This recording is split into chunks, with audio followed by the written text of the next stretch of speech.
Canada's biggest culinary competition is back. And once again, thousands of home cooks applied.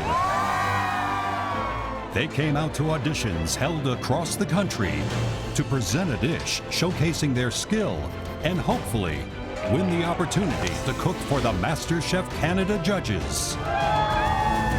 Michael Bonaccini, Claudio Aprile, and Alvin Lung. And this season, the finalists will meet their culinary idols sooner than they ever dreamed. The judges are traveling from coast to coast to surprise the top 21, and they're bringing a key part of the first challenge with them. I have a surprise for them, and it's in this cooler. The selected home cooks have no idea they've been chosen to move forward, or that chefs Michael, Claudio, and Alvin are personally delivering the news. The judges are about to knock on doors all over the country, and behind one of them is Canada's next MasterChef. Hello, hey, oh my Jonathan. God, holy smoke. What's for supper? Oh my goodness. Kira! Oh my goodness. Becky? Chef Michael Bonaccini. Hi. Which one of you guys is Mike? Done. Nadia! Guess who? Hi. Well, hello there. Oh my God. Chef Michael Bonaccini. Nice to meet you. You have made it to the final. You're going into the MasterChef God. Canada kitchen. You are now a finalist in MasterChef Canada.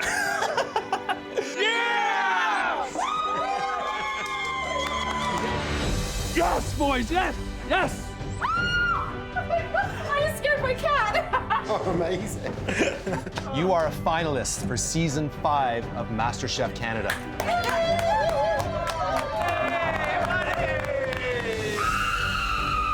Inside there, you will find some instructions that I need you to follow very carefully. The beginning of your journey starts right now. Good luck. Good luck. Thank you very much, sir. I'll see you at the kitchen. Okay. This is a dream come true. I'm so proud of you. What's in there? What's in there? Oh, it's an envelope. Dear MasterChef Canada finalists. Please use this cooler to bring One very special ingredient to the MasterChef Canada kitchen. Oh, I'm gonna lose it, guys. This ingredient should tell us something about you, Your background. Your cooking style. your hometown, Or your province. choose carefully. Choose carefully. Choose carefully. This ingredient Will be a key part of your audition dish. and help the judges decide whether or not you Deserve a white apron. Do I deserve a white apron? Good luck. Good luck. Oh my gosh. Yes. Yes. Yes. Yes. Beetroot. Beetroot's going to be the ingredient, you think? Yeah. Nova Scotia, blueberry capital of Canada. I'm gonna be using the ghost peppers. I'm bringing ghost peppers. Atlantic cod, and my inspiration is my dad. I found the portobellos. Perfect. Found it. All right, I'm in the market for some scallops. I think scallops are totally Nova Scotian. There you go. Thank you, Dave. Appreciate it. Full pork shoulder butt. It's going to give me the best sausage ever. Seaweed. fresh Nova Scotia lobster. Thank you. This lamb's the one. Eggplant, it's my grandma's favorite dish. Hopefully it's gonna win me the white apron.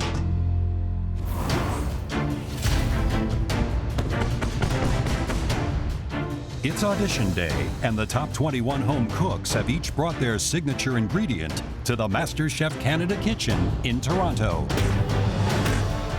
I open the glass doors and I see the MasterChef kitchen. My whole entire world has now lit up. We're in the MasterChef Canada kitchen! Woo! The big M. Oh my God, like, I can't believe I'm in here right now. We're here! Yeah! I can't believe that a truck driver from Kitchener, Ontario is in the MasterChef Canada kitchen. Oh my God. Last week I was studying my mathematics, and right now I am here and I'm ready to cook. Wow. Amazing. The MasterChef judges are food gurus to me, and I'm gonna do everything I can to impress them. Welcome to the MasterChef Canada kitchen. We loved seeing you in your homes and your workplaces. But now, you're in our world. Yeah! Oh, baby. Each one of you is here to beat every other home cook in this kitchen. Win $100,000 and become Canada's next Master Chef. It's a title with the power to change your life. But if you want to stick around, the next thing you have to do is earn one of these. The coveted white apron. And there are only 12 of them up for grabs. Seeing the white aprons, that's what I want, that's what I'm here for. Thinking about actually getting one of those white aprons is suddenly becoming a reality. Think one of them has your name on it? Well, you have to prove it in the upcoming cook. You have 60 minutes to blow us away with a signature dish using the special ingredient that you brought from home. You'll have access to premium German-made Miele appliances, the equipment room, and the specialty pantry. After the cook, only those with the strongest dishes will move forward. But if we don't think you cut it, we're gonna cut you. Oh. That's right. If one of us gives you a tap on the shoulder during the cook, we're very sorry. But that means your MasterChef Canada journey is over. This is a shocker. To get tapped and leave before the plate is done would be devastating. I'm not scared, and the more taps, the better. Are you ready to break free from the pack and set the standard with your signature dish? Yes, Chef! Your 60 minutes starts now!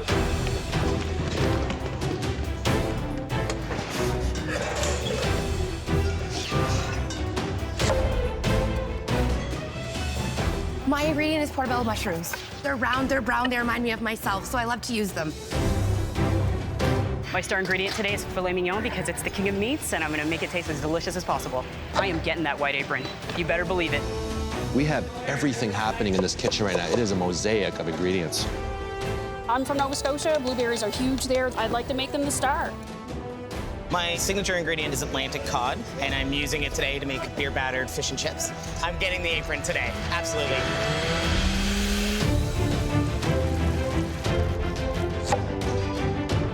The diversity of the ingredients they've chosen is equal to the diversity of the individuals we have in the kitchen right now. I want to see concept. I want to see elevation. I want to know who they are, and it's going to speak to us through their food. My key ingredient is red wine. My husband's a sommelier, so I wanted to get more wine in my life, so I started incorporating it into my cooking. I cook with red wine every single day. I drink red wine every single day. Melissa and wine are like two peas in a pod, and I can't deny it. My main ingredient is duck breast. I grew up in Vancouver, and I just got back from spending a year in Montreal, and I ate a ton of duck breast while I was there, and I'd like to draw from my travels when I cook. I don't want the tap, I want the apron. Today, my star ingredient is the capicola part of the pork shoulder butt, and I am going to use it to make a homemade Italian-style sausage. There's a lot of mathematics behind making a dish like this, proper ratios with fat to meat. Everything to do with this dish, as well as the risotto that I'm adding to it, is technical. It shows complex skills that I'm going to perform simply. Everything to do with cooking is a science. The ability to get into the scientific realm of food, that excites me. That gives me goosebumps. I'm giving this competition 100% of my energy, more than 100%, and there is nothing more than 100%. Look at these puppies. But you can see the focus on Becky's face. She's only 19, and that makes her the youngest home cook we've ever had in this kitchen. My key ingredient's beetroot. My family really loves it. It's a fall type of thing. My sister eats it like candy.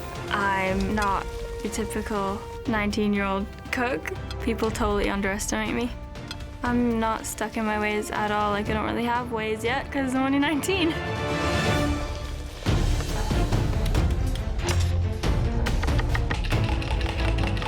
My main ingredient are eggs. I'm making my spin on a Eggs Benedict. I'm getting the apron. It's not an option. I'm not getting tapped out today. I see a couple there having a little bit of difficulty. Medic, these are things I don't want to see. Yeah, the nerves are bursting. I can feel them moving through my pores. Even a good cook can be intimidated by having to cook in this very kitchen. It's going to be hard for us to tap a couple of them out. I'm not too worried about tap out yet. Feeling good, but you never know. I got to stay focused. Chef Michael. What you doing? What are you working on? We're doing some scallops here. Keep an eye on that cook. Yes, we'll do.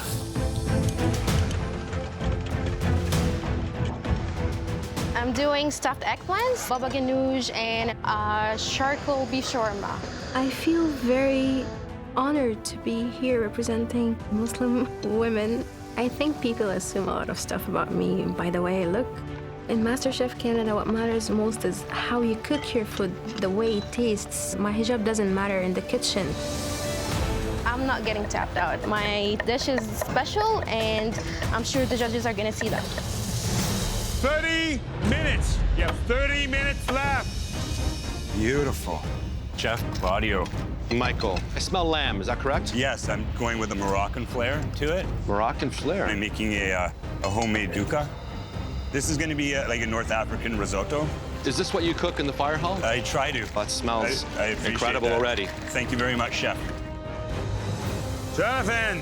What did you bring? Ghost pepper. Ghost pepper. Today I'm making a West Indian ghost pepper stew chicken, but I'm gonna make it very balanced so it's not gonna be overwhelming. It better be good. For sure. Thank you. Yes, Chef. Eugene. My special ingredient is seaweed.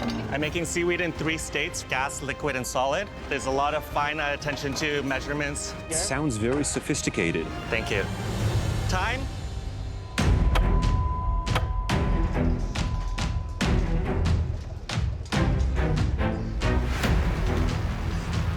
Dawn, we have to make some tough decisions, and I'm afraid that blueberry grunt is a little bit too of a simple concept. It's time for you to leave the MasterChef Canada kitchen.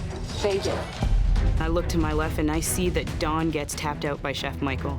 This is real. They weren't fooling around. Sorry, Oyak. You're taking a simple ingredient, rice, and you're having trouble. You had a bad day. I'm really sorry. I see Oyak walking away. This tap out rule is real. You know, this is happening. If I'm not pushing myself, that's gonna be me next.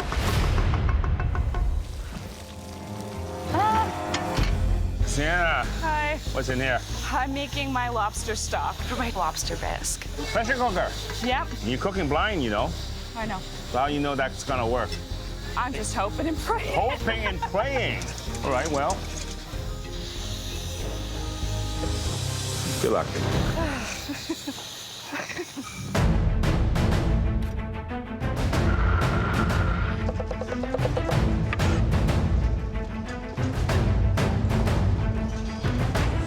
If one of those 3 gentlemen up there came and tapped me on the shoulder, it would be an extremely big disappointment.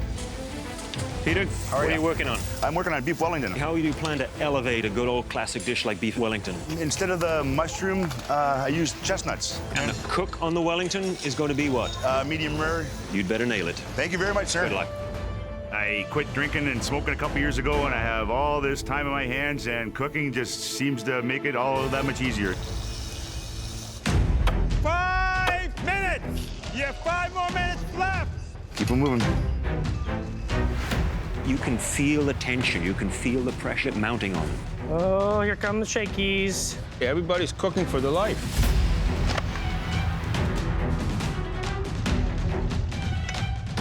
Work with speed, handle the pressure. Down to the wire. You have 1 more minute left! Come on, 1 minute! No. 10, 9, 8, 7, 6, 5, 4, 3, 2, 1. Hands up! Woo!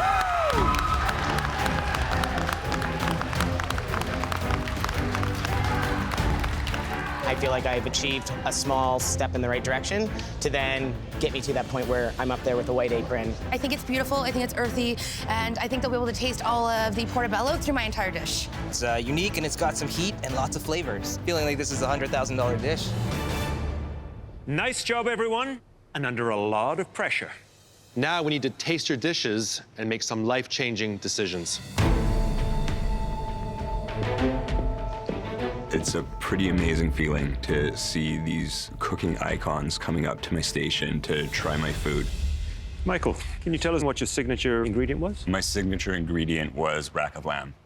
My mother's family is from Egypt, so a lot of those Middle Eastern, Moroccan spiced flavors remind me of my Nana's kitchen growing up. It's a pretty sophisticated lamb dish for a fire station. I love the flavors that you've incorporated into this dish. The mix of spices work incredibly well with the lamb. The presentation just feels a little old hat, a little dated. So Jen, tell me about the signature ingredient that you chose to use today. Eggs. I've actually never seen an Eggs Benedict quite like this. It looks beautiful. Thank you very much. So I'm gonna see that liquid center when I cut into this egg. Yes, chef.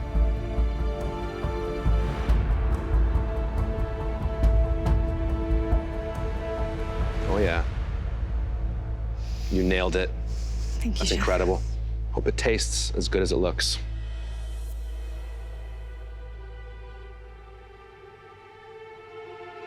I feel confident. My egg was perfect. Nadia, Hi, chef. what ingredient did you bring? I brought the portobello mushroom. Okay, so let's give it a taste.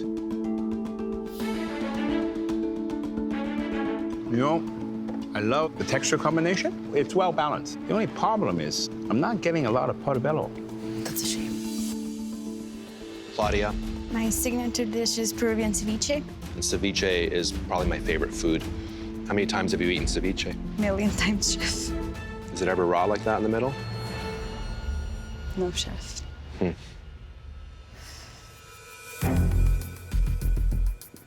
Bream. I used eggplants, and then I did the charcoal beef. Please be good, please. There's a lot going on this plate, a lot of technique, but I find the baba ganoush too garlicky, too pungent. The charcoal, it's a beautiful, innovative touch, and I like innovation. It's really hard to impress Chef Alvin, and he was impressed, so, like, there's hope. All right, Kagan, what was your signature ingredients? Duck breast. It's a nice presentation. Very, very colorful. What's that? Cheese, right? Cheese? No, those are little strands of lemon zest. No, there's cheese in that. Is there cream in there? Oh, sorry, there's mascarpone cheese. Mascarpone cheese. Are you trying to test the demon chef? No, you know your stuff, definitely. Oh my God. I think it's cooked nicely. The seasoning is right on, but I think there's a little bit too much cheese. Okay. Remind me of your signature ingredient, Becky. Beetroot. It has a monochromatic look that feels modern. And how did you wish to cook the tenderloin? Medium rare, hopefully. Very nice. The beets, you have respected and elevated their flavors. Becky, we have a problem here. The problem is that there's one less apron to fight for. This is your express pass to the top 12. I'm so excited to get a white apron. Good job, Becky. Way to go, Becky! I'm the youngest person ever to get a white apron. It's crazy. My parents are gonna be so proud. Now the judges continue to taste the home cook's dishes to see who else might join Becky in the top 12. Michael, and you made a sausage in 1 hour. I decided to take the capicola cut because it has the best marbling of meat to fat. The sausage is sensational. Wow, thank you. I mean, it tastes like it came from a butcher shop. Layla, My signature ingredient is apples. the plating has a fairly intriguing look. I kind of wanted to capture the flavor of Nova Scotia apples. Well, I'm not getting much. Melissa, My signature ingredient was red wine. the steak with the purees works really well. I see some potential there. Nikita, My ingredient was tofu. I taste vanilla, but the rest of the spices, it's not quite there. Mike. My signature ingredient is wild boar. This dish brings me back to Tuscany. I was there on my honeymoon. You got the wild boar on this side, Tuscan salad on the other side. They're not coming together. Marissa, can you tell me about your special ingredient? Special ingredient today was filet mignon, pan-seared and then oven roasted. Cooked to a medium rare, nicely seared, but more of a sauce could just enhance this dish, just finish it off. Always work to improve on. I like that attitude. Thank you, chef. I see the judges walking towards me, and all I am thinking is, don't cry, don't pass out. Sienna? Hi. You're looking very nervous. Tell me about your dish. I made a lobster bisque. I made my own stock and made a roux, and we made it with love, and sorry, I'm trying not to be the first person to pee on national TV. I'm so nervous. I'm glad you told me that. Sorry. Sienna, it has a richness to it that I almost expect with a lobster bisque. But for me, I would look for something that has a little bit of a garnish, that maybe has a little crunch to it, a little adding some texture to it. I'm very proud of what I'm going to be presenting to the judges. It comes from my home country, from Trinidad, so I'm very excited for them to try it. Jonathan, what was the signature ingredient? Ghost peppers. Ghost pepper. Yeah. I don't see any sweat coming from the forehead. Jonathan. Yeah. Wow. Taste is amazing. I get that very sharp heat from the ghost pepper. Right. But it's being neutralized by the sweetness of the sauce. Right. Very balanced dish. A flavor like this deserves. Oh my goodness. Oh my goodness. Thank you. Oh my goodness. Thank you so much. Jonathan, head on up to the gallery. Okay, thank you very much. Excellent. Thank you. I got a white apron. That's incredible. I'm already advanced to the top 12 right away. That's huge. Good job. Thanks, guys. Peter? My signature ingredient was beef tenderloin, and I made Biker's Basil Beef Wellington out of it. Biker's Basil Beef Wellington. And the sauce is? Brown mushroom gravy. Very nice cook on the Wellington. Peter, I love the idea of a beef Wellington that is reinvented. I find the sauce to be lacking as the support player in this particular dish. Thank you, I appreciate that. Andy. Chefs, my signature dish is seared scallops. It's all about being in Nova Scotia in the summertime, being able to be on the Bay of Fundy where that tide is way out. You can come across little pools where it could be filled with seaweed, it could have crabs, and sometimes if you're lucky, there'll be scallops in there. The scallops are incredible. Thank you, Chef. And you wanted to tell a story with your dish, right? That's right. And here's the next chapter. Chef.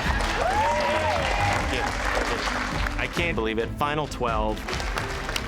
I've been cooking for a long time, and to have Chef Claudio tell me that this is a delicious dish, it's just ultimate validation. Felix, tell us about your signature ingredient. My signature ingredient today is Atlantic cod, and it brings me right back to a memory of discovering the deliciousness of fish and chips with my dad. Sounds nice. Looks nice, too. I think we'll be the judge of that. Sorry, sir. Chef. I'm concerned that this is a little too simple. Hearing too simple, I think, is banana cakes. Thanks, Felix. You're welcome. Eugene. My special ingredient is seaweed, served in 3 states, solid, liquid, and gas. It's got some very ambitious techniques to it, but not without its issues. And the seaweed has a little salty edge to it. To me, it's almost pushing it a little too much, maybe. I think you are trying too hard to achieve something that I'm not sure you're quite ready for just yet. I was quite excited about my dish, but as they walked away, I'm quite disappointed in myself. As you know, 3 of you knocked it out of the park. But for the rest of you, the results were a little more mixed. If we call your name, please step forward. Oh my God, it's about to happen. I'm either going home or I'm going on the balcony. Marissa.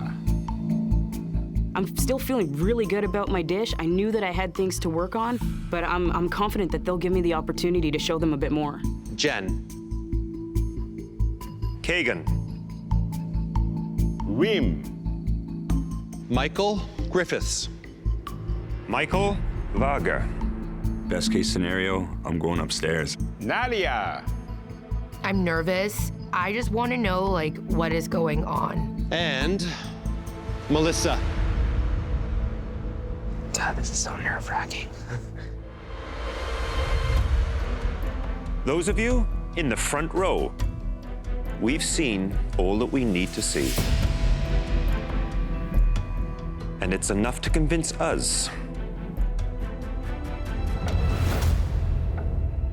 that you all deserve a white apron.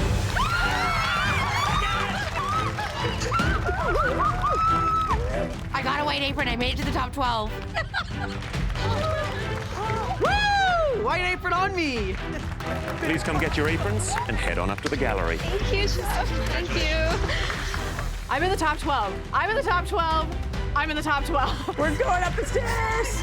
I feel like I'm dreaming. Is this real? Pinch me.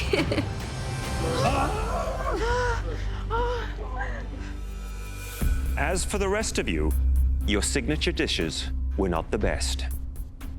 But a few of them were good enough to earn you a second chance. I know my dish tastes great. I hope that's enough to get me through to the next round. There's only one white apron left, and 3 of you will fight for it. If you hear your name, please return to one of the cook stations directly behind you. I want a white apron so badly. Eugene. Attaboy, Eugene. I will cook 1,000 times, 10,000 times, 1,000,000 times. This apron's gonna change my life. Peter. Wow, way to go, Peter! Yeah. And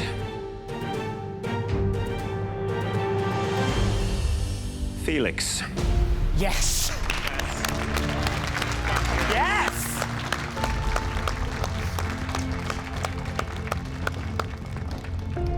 That means Claudia, Nikita, Mike, Layla, and Sienna. It's time to say goodbye and leave the MasterChef Canada kitchen. This has been a whirlwind experience. This isn't the end of my cooking. I'm walking the MasterChef kitchen, standing high, standing proud. Did this for the East Coast. Eugene, Peter, and Felix. Your first dish fell short of the standard set by the home cooks in the gallery. You can't be Canada's next MasterChef if you're a one-trick pony. Now you have a second chance to create a completely new dish using your signature ingredient. I'm ready to compete again. I'm gonna be stronger than ever. I'm standing behind my stovetop and I'm like, okay, I have plan A, plan B. I'm ready. I'm ready. Are you ready to claim the final white apron? Yes, Chef! Your 45 minutes starts now!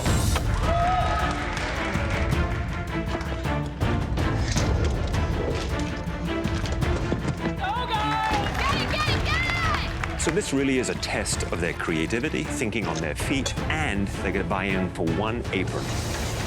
My star ingredient is Atlantic cod. So I'm doing a poached cod that I'm gonna wrap in potatoes and then bake. It's a reinvention because I am using the potatoes in an interesting way. This is a white apron worthy dish because it's elevated. It shows I've learned from my mistakes. I did not realize I would have to cook with this much seaweed. The chefs think I need to do something more homey, so I want to do a pasta. I'm also doing a nori-crusted steak, and then I'm gonna have seaweed caviar on top. I deserve this last apron.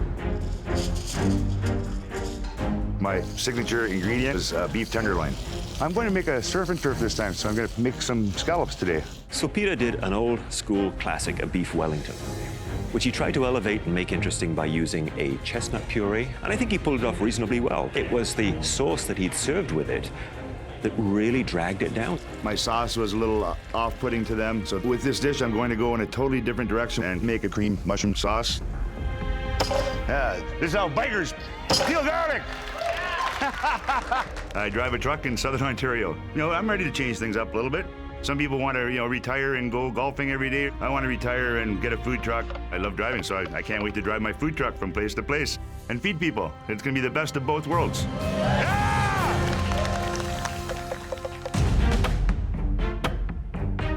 So Felix's original dish was fish and chips.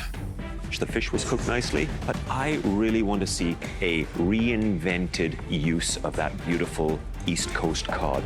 The judge's critique was my dish was too simple. Now it'll be elevated. Felix just loved dipping his fish in oil. First one, he's doing a deep fry, and the second one, he's poaching it all. He just cannot get away from the oil. Get it, Felix? Touch butter. Eugene's plate was very stylish, and I would say it was elevated, but we didn't find substance. I think Eugene was really suffering from overcomplication. So let's see if he can learn from his last little mistake and give us a dish that's gonna blow our minds. I put a lot of pressure on myself. I love the competitive atmosphere. I grew up rowing since I was 12. In rowing, you have to empty the tank to get to the finish line, and in MasterChef Canada, you have to do the exact same thing. Peter and Felix are not the reason why I'm gonna lose this. If I lose the apron, it's only because of myself. He's scary. You gotta watch out He is for him. scary, yeah. You're doing good, Peter. Felix? Hey, buddy, how's it going? So you have one apron up for grabs. What are you cooking? I'm going to try to poach my Atlantic cod. And you said, I'd like to try and poach. Yes. That doesn't give me a lot of confidence. Try? Yes, because I try very hard at everything I do. And when I try, I have a tendency to succeed. Work on that poaching. And by the way, it's chef, not buddy. Sorry, chef. Now I'm really sweating. Just stay focused. You got this. I'm cooking for anyone who has had a struggle. When I was 7, I knew that I was a male. I'm a trans guy. That means that I have transitioned from female to male. If I can take all of my struggles with being trans and push it forward, everyone should be able to do that. If you really want something, you have to believe in yourself that you can do it. Boop.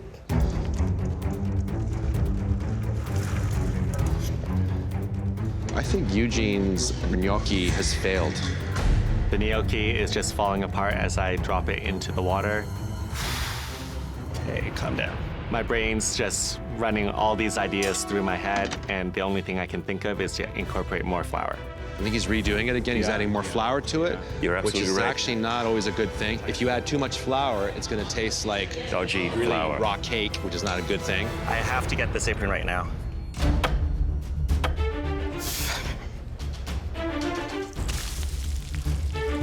I wonder if that oil's too hot. Yeah, it's way too hot. You know? It's not poaching, it's frying. I trash it, it's gone. Is he gonna do it again? Yeah, he's gonna start over. I'm watching him this time. Oh, yeah, that looks way better, bud. I'm very confident in my beef. This is my wheelhouse. Lots of smoke coming from my station. 5 minutes! Come on, guys, come on! Crispy. My carrot puree, it's not happening. But as long as it tastes good, it'll be okay. I don't see any sauce in Peter's pot. 1 minute! You have 1 more minute left, come on! 1 minute! Guys, let's go! Get it plated, get it plated!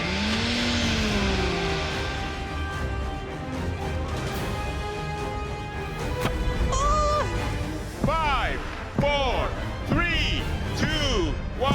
Hands up! Nicely done, guys. Well done, guys, well done. Peter, you're up first. As I'm walking up with my dish, it's like going to the principal's office when I was younger. Very nerve-wracking. We have a Chateaubriand steak, scallops, and a beet terrine. You know, the presentation here for me is definitely moving in the right direction. You love your beef, seafood, cheese. I love the way that you have seared the sea scallop. The steak is a little over. I think you really wanted it medium rare. Yes. Let's give this a taste.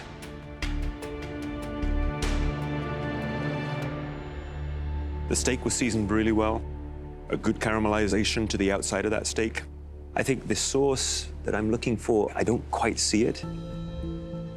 It's not that difficult to make a very quick, easy sauce, and I think you had it in your head to do it. Lots of good stuff, lots of potential. Thank you, sir. Let's see where we go.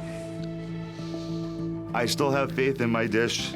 I have a really good chance of getting this, of getting that last white apron. Eugene, please bring your dish to the front. This dish showcases seaweed in a different way. I'm so proud of this dish right now. I have a nori-crusted sirloin with kelp caviar on top. And then I also accompanied it with a ricotta gnocchi with a seaweed as well. Nice cook on that beef. It's actually not nice, it's amazing. The seaweed crusted steak adds a really unique flavor. Thank you, chef. The gnocchi to me tastes heavy. It has raw flour flavor profile to it. Walking away from the podium, I have mixed feelings. Anything can happen. Felix, would you please bring your dish to the front? I'm seeing an apron when I look at my plate, and I'm saying to myself, I deserve this, I deserve this, I deserve this. So today I have Atlantic cod over lemon sauce with hash of carrots and crisp potato. This presentation is quite nice. Thank you, chef. It's much more elevated. This is still fish and chips. That's what it ended up being, yes. As long as it's delicious and cooked perfectly, that's what I'm looking for. But it's a good fish. Thank you. Beautifully cooked. Puree. Oh, this is a hash. So was it supposed to be puree, but you didn't blanch it enough and now it becomes a hash? 110%.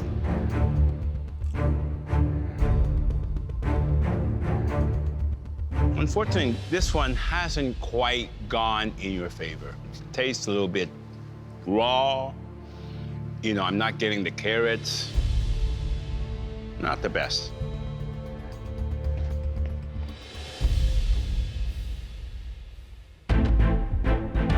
Peter, Eugene, Felix, all three of you pushed yourselves to reinvent your dish with your signature ingredient. Unfortunately, only one of you will have the chance to keep pursuing your MasterChef Canada dreams. Please excuse us. The stakes couldn't be any higher because there's one apron left and 3 home cooks. I got a 1 in 3 chance of getting that apron. Really hope it's going to be me. He may not have the refinement, but the flavors, they're definitely there. I've never been so mentally exhausted in my life before. My body's shaking inside right now. I need that apron. We asked him for improvements, and by leaps and bounds, he improved it with that dish. I've done everything I can do. I've left nothing behind. I've done my very best. And I'm saying to myself, I deserve this. Let's do it. Let's go tell them the news.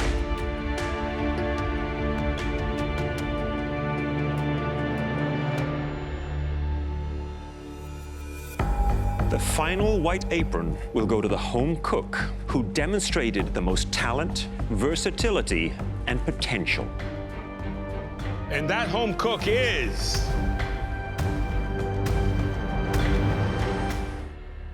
Eugene. Right on, buddy. Good job. Thank you. You're welcome. I'm in the top 12. This feels amazing. A billion things are going through my head right now. I did it. I made it to the finish line. I earned this apron twice as hard as anyone else. Look at that pretty. Peter and Felix, I know this is not the result that you'd wanted. But please take pride in what it is that you've achieved. You have made your families and your hometowns very proud. Thank you, guys. Right on. Good job, man. Good job, Felix.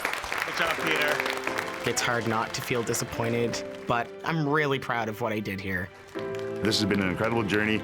I'm going home but it really isn't a failure. It's just that, you know, I got this far. Wow. The whole experience is just out of this world. Love you guys. The rest of you, get down here. Yes, chef. Yes, chef. Top 12. The journey begins. It's time to ride or die. Go for it. There is no limit I will push myself to. I'm not losing this white apron. Congratulations, everyone. You are the country's top 12. One of you is Canada's next Master Chef. I'm one step closer to my food dream, and there's only 11 home cooks in my way. I'm getting there. This season on MasterChef Canada.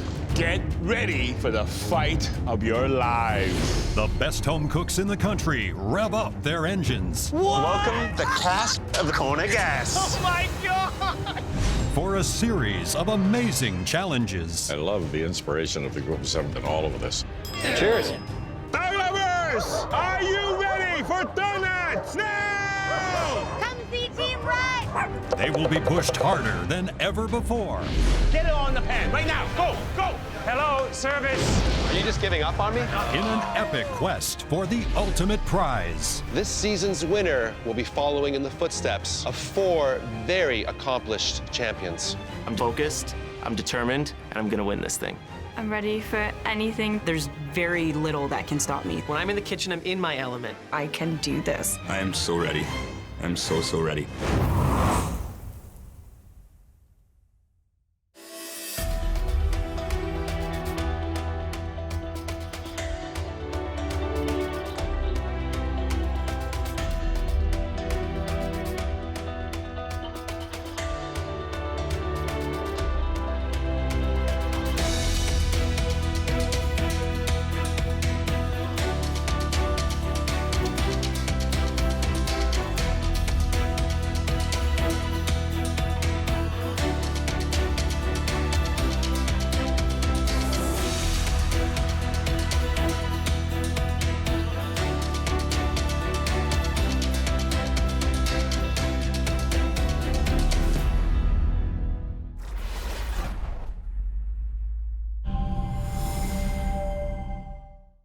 Last time on MasterChef Canada. What's for supper? Oh my goodness. 21 home cooks stormed the kitchen. You're the MasterChef Canada kitchen! Woo! Now! To battle for a spot in the top 12. Hey! Tonight, they face their very first mystery box with an ingredient that puts a little pep in their step. Then, a budget-inspired elimination challenge What's on sale? What's on sale? forces one home cook to pay the price. Someone is going home. The stakes could not be much higher.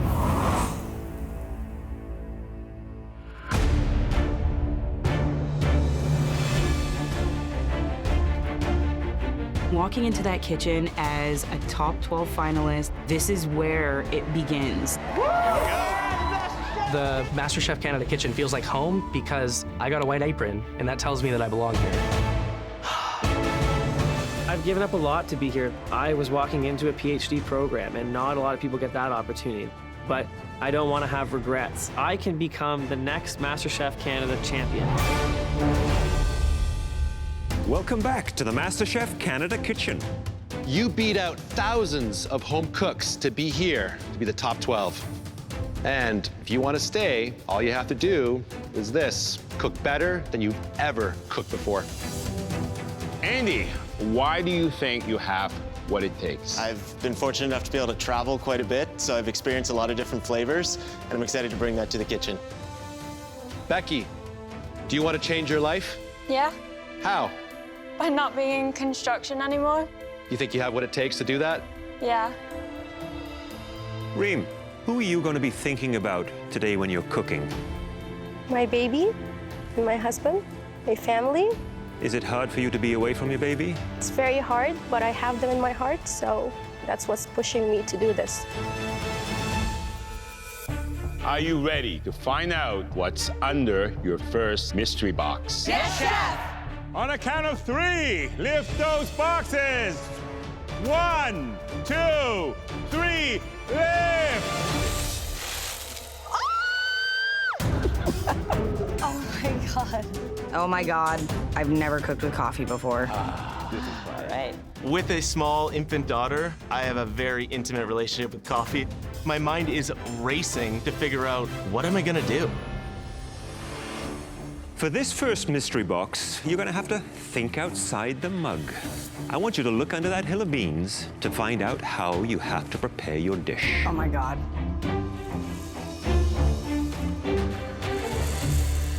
This says savory, and my heart sinks and drops. The recipes that were going through my mind were only dessert recipes.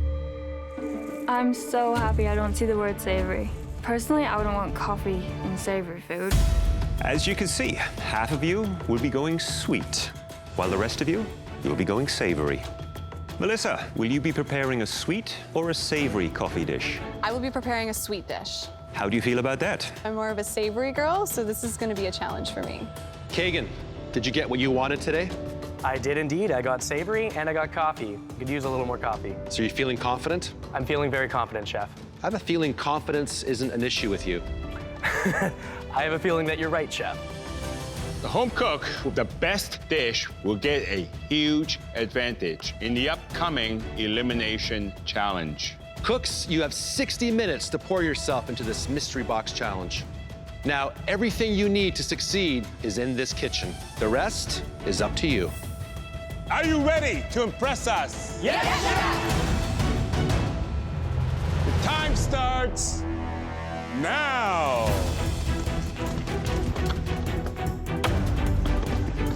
Cornstarch. Anyone see cornstarch? Jonathan? Yeah? Are these ghost peppers? No, habaneros. Okay. It's a mystery box. Nobody's going home, but I want the advantage because I want the other home cooks to know what they're dealing with. There's nothing like winning the first challenge, and I'm gonna pull it off. It would be pretty cool to get the advantage. Just win the first mystery box. Coffee is one of the most exciting and diverse ingredients to work with. You can actually use it as a flavoring agent, almost like a spice. I'm doing spiced chicken with bourbon coffee sauce, and then I'm gonna do some coffee glazed carrots. 2 pitfalls of coffee. 1 is it can be overpowering. 2, if you use it as a rub or you leave it in the sauce, it can be very sandy and gritty, and I don't want that. I tell you, I'm a very simple man. For me, it's coffee, rum, and a big fat cigar. This is gonna be interesting.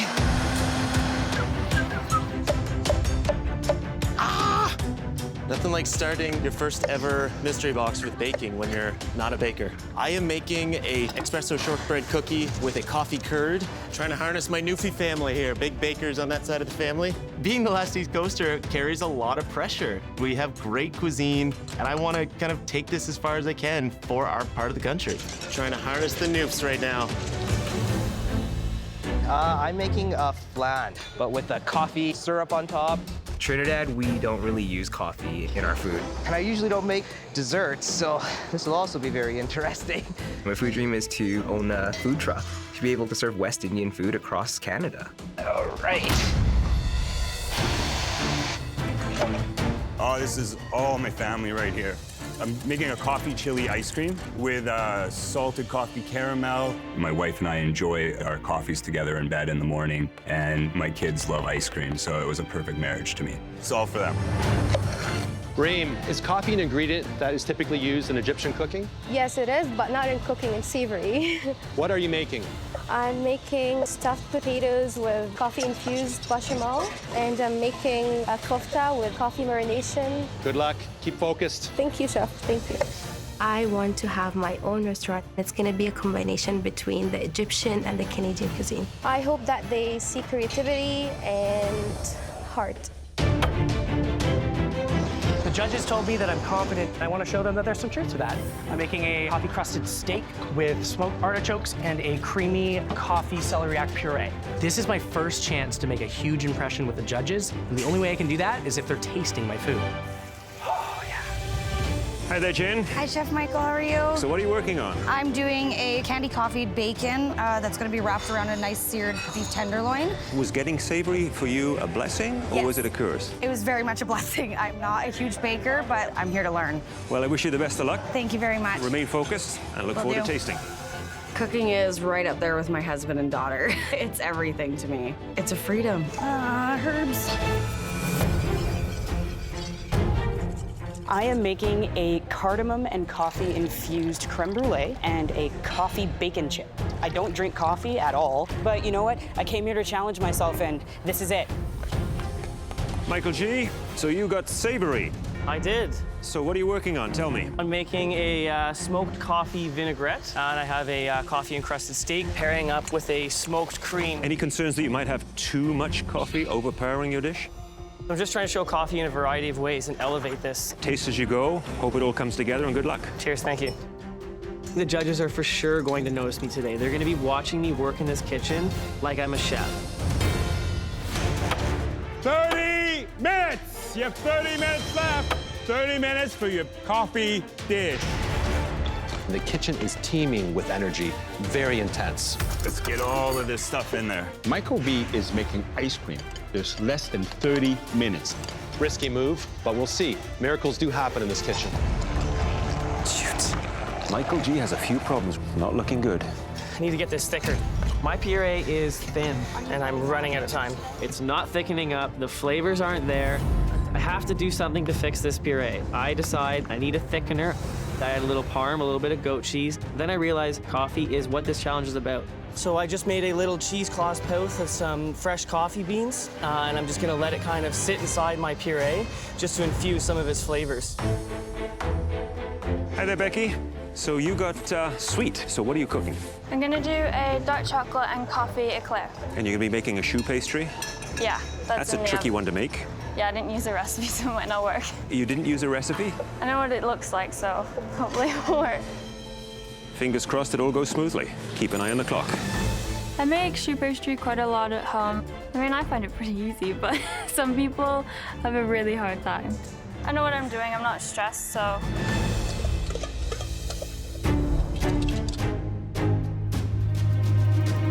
Very precise measurements going in. I've made 2 desserts my entire life. I've never baked a tart before, but I'm gonna do not 1 tart, but I'm gonna do 2 tarts. 1 dark chocolate and coffee ganache, and white chocolate and vanilla ganache. Melissa, just a moment here. Okay, you were not thrilled to get sweet, okay? I never make desserts at home. And if I do like a no-bake something. Do you have a shot at that advantage? I think I do. I think if I start getting my life together right now, I could probably do it. I like the attitude. Thank you, Chef. Good luck. Bye. It's not a big deal. It'll be fine. It's not a big deal. Where's my sugar? Sugar. Oh, there it is. Right behind you. I'm hoping the judges are hungry for breakfast. My parents' diner used to be a breakfast joint. My parents' restaurant was called The Den. When I was 6 years old, I was peeling potatoes and pouring coffee for people. So I'm making coffee-infused pork breakfast sausage patties with soft poached eggs and a coffee mole sauce. I'm calling it The Den 2.0. 10 minutes, you have 10 more minutes left. 10 more minutes, great coffee dish. Oh, God, I don't know if I'm gonna make it. Now it's just a matter of putting it all together. Becky, it looks like she's done finished. She is unflappable. It seems like nothing rattles Becky. She's always in the zone. Becky might have enough time to actually make herself a cup of coffee. Not quite. That ice cream is still not set. This ice cream needs to speed up. Oh man, this is cutting it close. 1 minute, you have 1 more minute left. 1 minute. Oh, this is gonna be close. There we go. Oh, yeah, baby, that's good. Oh my God, my plating looks awful. 10, 9, 8, 7, 6, 5, 4, 3, 2, 1, hands up! Amazing job. Incredible. We did it. The judges have been observing and tasting throughout the challenge. Now, they take one last look before choosing the 3 most promising dishes. The winner of this mystery box will receive a huge advantage in the upcoming Elimination Challenge. Top 12? They say you will always remember your first mystery box. And by they, I mean we. All we need to know about how you work under pressure is right there on your plate. The first dish we'd like to call up was made by a home cook who found an ingenious way to infuse coffee into every single element on their plate. That plate belongs to Kagan. Bring your dish up to the front, Kagan. I mean, the first challenge, and I'm going up, and the judges are going to taste my food. Like, what? I've got a coffee-crusted steak, pureed celeriac coffee, and a little condensed milk. Kagan, how do you think you made out? I think it's one of the nicer plates I've ever plated. Well, so do we. That's why you're here. What cook were you going for here? I was going for a medium rare. This is a little closer to medium, I think, but I believe it's going to be a nice cook. Let's see if you hit the target. That's beautiful. This makes me really happy. This makes me really happy. More importantly, though, how does it taste? Those flavors work so well together. The smoked Jerusalem artichoke, the seasoning on the beef. Competition has begun. Keegan, the dry rub. Tell me what's in there. You've got coffee, we've got star anise, and we've got fennel. Let me try that. What I'm seeing here is genius. I mean, you have quite a invasive spice on steak, but you know something? That puree with the condensed milk neutralize it. I would be very proud of that being your first mystery box. I feel like the happiest person alive. Chef Alvin called me a genius. Only my mom does that.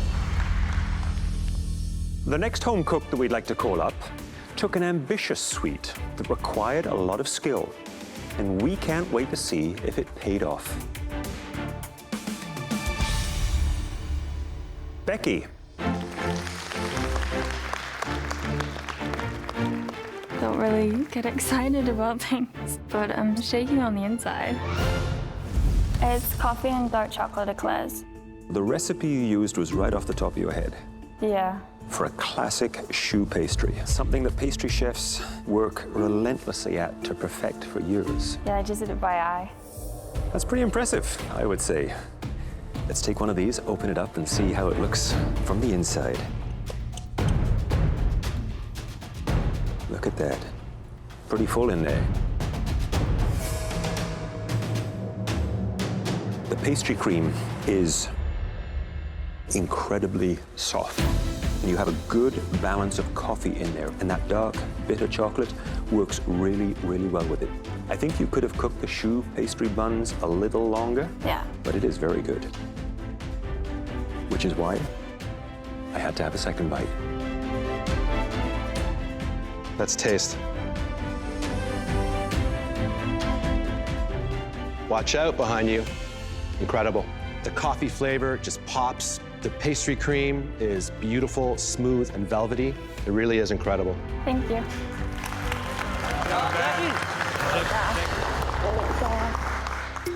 The third and final dish that we like to taste was made by a home cook who impressed us with a perfectly composed plate.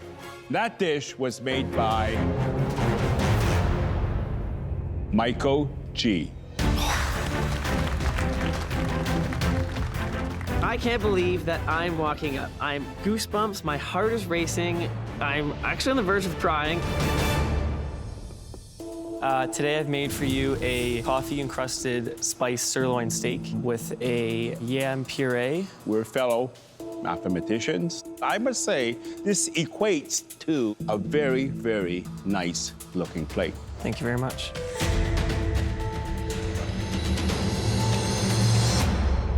The steak is perfectly done. Thank you. The puree, very, very rich, but you cut into that richness with the pomegranate. It all adds up. Thank you, Chef. Great cook on the steak, seasoned well. It's so easy to overcook it, and you were able to cook it, get a good caramelization to it, introduce that coffee flavor, but still have it moist and tender. Not easy. Simple bean salad, lovely little vinaigrette, maybe just a little sweet. Having said that, a lot of great elements came together on this plate. Thank you, Chef. I hope it's not beginner's luck. Thank you. This is amazing. To hear these judges and what they've said to me, that's a huge, huge honor. We've tasted all 3 of your dishes, and now we need a few moments to discuss. I thought there were 3 terrific dishes showing great depth, skill, maybe a little bit of luck. My confidence level is high. I know that I can win. They did an incredible job with their first mystery box challenge. And that ingredient, coffee, is very, very strong. And they were given instruction to make that the star of the plate. And you want to know something? All 3 of the plates, they were the star. My main focus is just the win. I mean, I feel like I'm doing pretty good, but that can all change. It's a very tough one, so close. One cook had a slight edge. If I win, that will set the stage for this entire competition.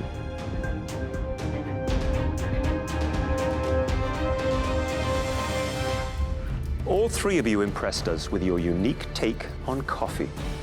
But only one home cook left us wanting a refill. And that home cook is... Kagan. They loved my food. I feel like the happiest person alive. You are now the home cook to beat in this competition. Amazing. And you earn a major advantage in the upcoming Elimination Challenge. Kagan, come on up here. Everyone else, please join us up at the front. Those of you who just cooked savory on our left, and sweet cooks on our right. Kagan, your first advantage is you're safe from elimination. Yes. I'm riding high right now. I got that confidence. I've earned the respect of the judges. I'm feeling good. What should the other home cooks be thinking about you right now? I think they should be thinking of me as someone to beat. Are you here to win it, or are you here to make some friends? I'm here to win it. I got friends at home. Kagan, it can be very lonely at the top, but not for this challenge. And that's because you'll have company up there in the gallery. You get to save all your fellow savory cooks or all the sweet cooks. Oh my God. Kagan controls my destiny right now, and I'm feeling a little bit frightened. Kagan, who's it gonna be? I'm going to save my fellow savory cooks. Wow. Oh, I see a stronger group over here. You know, this is a competition, and I want to send one of you home. Which one? I would like to send Becky home. Becky is an incredible cook, and I think she's my biggest competition right now. Becky, how does it feel to be targeted? Just pick on the teenager then. Did he just start the fire in you? Kagan let this power go to his head. He's too strong. I would never be intimidated like that by someone. In a few moments, the 6 of you will race into the MasterChef Canada pantry. And as always, it's stocked to the hilt with the most gorgeous of ingredients. However, you're gonna see that every single item has a price tag attached to it. In this challenge, you shop the pantry until you drop the amount of money in your wallet. Some of you will get a luxury wallet, and the rest of you will get a budget wallet. If you get a luxury wallet, you must spend at least $50 on your dish and show us what you can do when the sky's the limit. However, you still need to impress us if you get a budget wallet, spending no more than $10. Kagan, for your next advantage, you get to hand out the wallets. Melissa, I've seen you cook some very elegant, high-end food. Let's see what you can do with less money. Michael V, you cook in a firehouse. I imagine you don't have a big budget there? Not at all. Let's see what you can do with some more money. Becky, so I'm pretty confident that you can make good dishes with less money. Let's see what happens if you got a little more. Becky's young, and I don't think she's gone out for a lot of fancy meals and eaten a lot of this sort of high-end food. I'm hoping to get in her head a little bit. Marissa, see what we can do with less money. Which one do you guys want?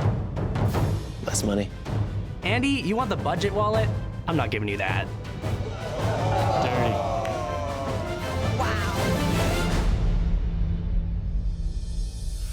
at least one of you will be ending your MasterChef Canada journey tonight. You'll only have 60 minutes to create a MasterChef quality dish. Make sure your money and your time are well spent. Are you ready? Yes, chef! Your time starts now. Come on, guys. We got this. I feel like I've just walked into heaven. It's unbelievable. Pretty swanky. What's on sale? What's on sale? It's gonna be difficult to do all my shopping in under $10. Oh my goodness, this is awesome, except I can't afford it. I'd never feel right spending this kind of money on a dish, but I'm not complaining because I think I'd rather have this basket than what the others have. Nope, no meat. This is all very expensive. $10 is nothing. Miso! Oh, they're so expensive. Oh, man. Like, it's less than I spend on my lunch every day. This might screw me over. I'm gonna put it in my bag anyways. 5, 7. Kagan gives me the budget wallet. This is way out of my budget. I'm seeing all of these incredible ingredients that I'm like kind of salivating at, but I then also see a 50-cent potato and I'm like, I got you. Get the biggest potato in here. All right, I need some scallops. Just seeing if I have everything. I don't buy groceries, so my parents do.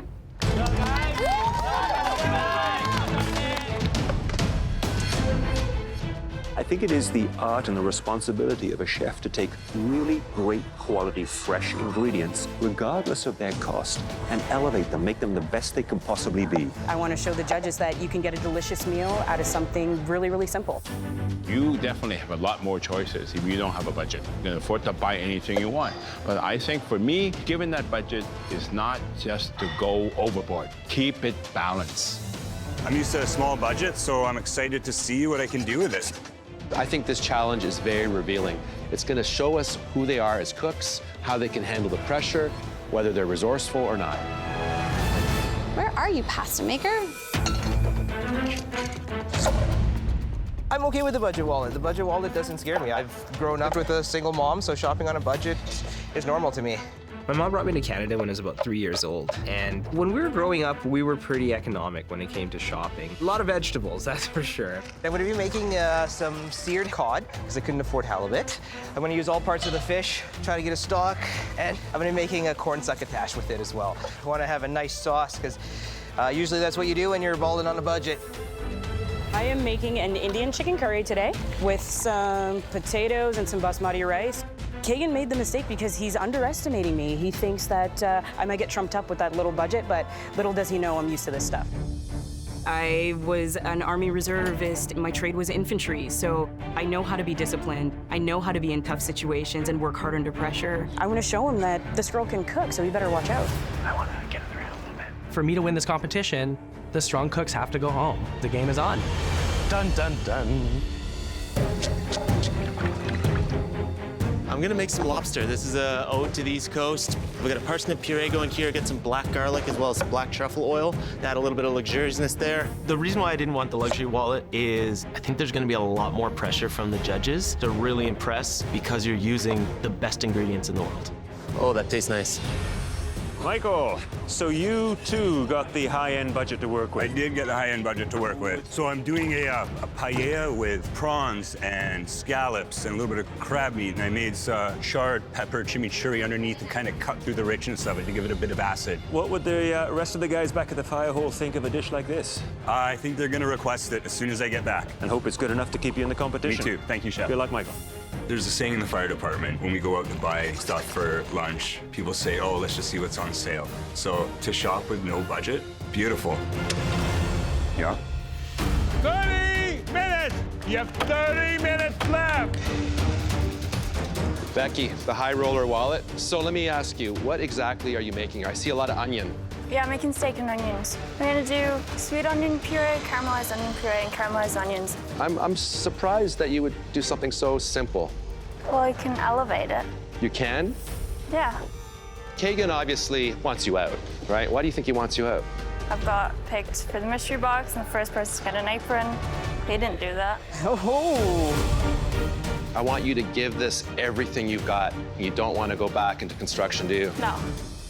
I work for my dad. He's in construction, but cooking is the first thing I've really cared about, and now I actually get to do it in the MasterChef Canada kitchen. This is one of the coolest things I've ever done. Looking good back there, Becky.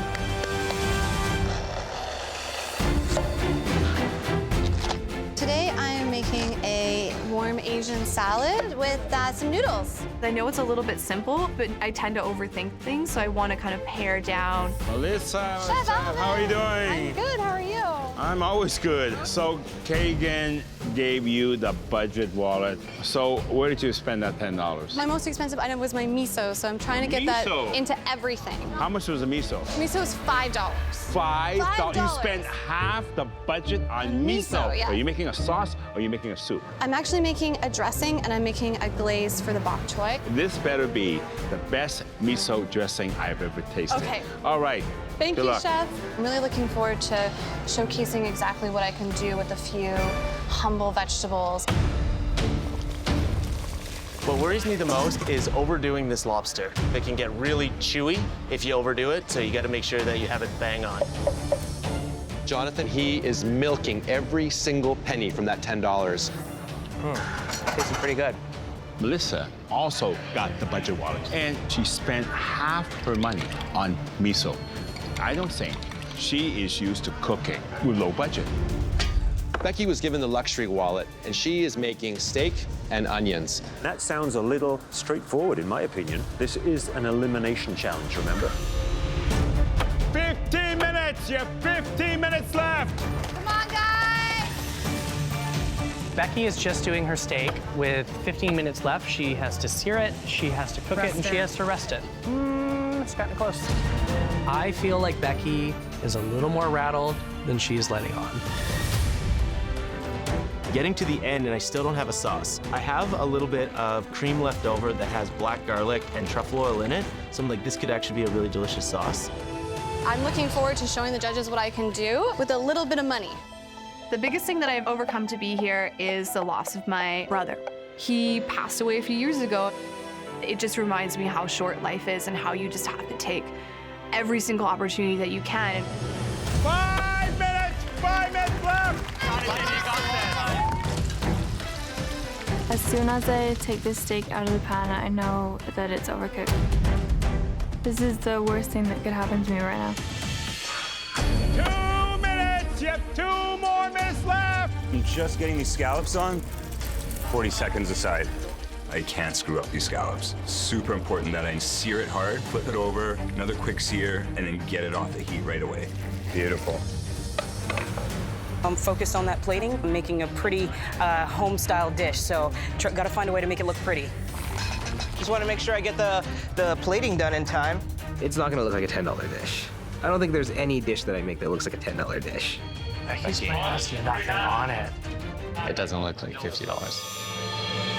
10, 9, 8, 7, 6, 5, 4, 3, 2, 1. Hands up! Wow. I'm feeling pretty good. I tried to use a miso in everything, so I'm hoping that this dish is enough to stop me from going home. This is elevated plating. I know the flavors are there. I just hope to impress the judges. I'm not going home from this competition right now. Yeah, I think they have to drag me out of here. I'm not. It's now time to see which dish gives us most bang for the buck. Michael V., would you please bring your dish to the front? You got this, buddy. I'm really hoping that they like it because this plate is what I'm about. Made an elevated version of a paella. I think the plating looks really quite inviting. Thank you. And the cook on the scallop, I'm hoping to find it barely cooked in the center. That's the plan, Chef. Moment of truth. Moment of truth is right. If I was you, I'd be happy with that. Thank you. Look at that glistening sheen to it. Tells me that it's still nice and moist. Absolutely delicious. Thank you very much. It's got real depth of flavor. It is what I want a paella to be. I think the chimichurri here, the acidity level is quite high on it. I think it could have been toned down just a touch. But all in all, the dish is terrific. Thank you very much, Chef. Michael V., let's eat. It's pretty amazing. Did you put some of the shrimp shells in the stock? Absolutely. You can taste that it comes through. You know what you're doing. You can see there's experience behind this. You should be proud of yourself. Thank you very much. Great job! Mike. Relief, instant relief. Ah, it's awesome. It's awesome to hear that. Marissa, please bring your dish to the front. So I've prepared for you today a chicken curry with some basmati rice and some crispy chicken. The chicken, it's perfectly cooked, still tender. The only thing I can say is the sauce. The sauce is missing that kick. Other than that, very nice. Thank you, Chef. Good job, Marissa. I'm telling myself I'm staying here. I'm not going home. Andy, please bring up your dish. I think I may have actually pulled this off, but we're at a point now that if I make one mistake, I'm going home. It's lobster made in a vanilla bouillon on top of a black garlic parsnip puree, topped with a frisee salad. You wanted the budget wallet, and you got the luxury wallet. I did indeed.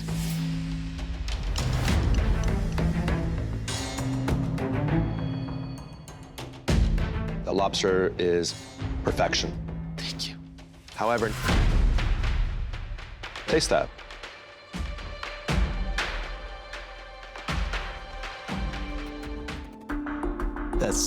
I'm shocked. I'll be honest with you. I feel like I'm drinking seawater. That sauce is a bit of a disaster. Just taste as you go. Yep, the pressure got to me on this one. It's only gonna get more intense, though. Thank you, Chef. There's a really strong possibility that I'm going home today. Melissa, please bring up your dish. I made a noodle salad with lime, coriander, and chilies, and it all has a little bit of miso in it too as well. How much money did you have to spend on this dish? $10 whole. Well, I gotta tell you one thing. It looks more like a $5 dish to me.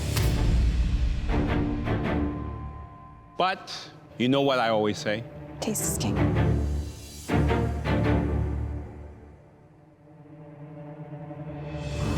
I like the combinations of textures. However, I'm afraid that $5 worth of miso is not there. And I told you, this better be the best miso vinaigrette I've ever tasted, and it's not. So, Melissa, how are you feeling right now? Like, I could have done a little bit better. I think that I'm a little bit out of my comfort zone. That feels a little raw right now.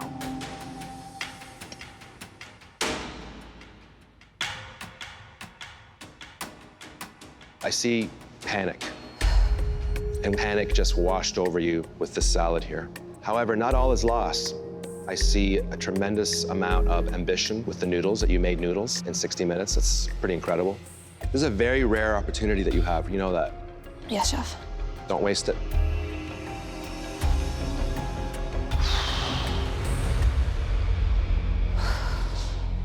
Becky, please bring up your dish. I made steak and onions. I have caramelized onions, sweet onion puree, and then fried shallots. Can you remind me, did you get the budget wallet or the high-end wallet? The high-end wallet. Because, to be honest, it doesn't look that way to me.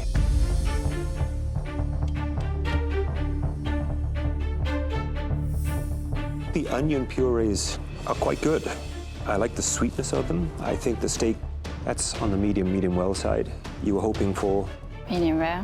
You know the mistake you made, and you're going to learn from that. Do you think Kagan achieved what he wanted to do in terms of throwing you off? He probably thinks he does. I think he did throw you off.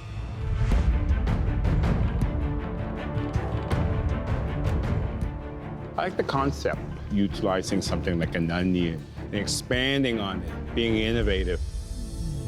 But that's the only thing I like. Don't smile. Don't smile. It's not smiling time. Be serious. Because this steak is overcooked.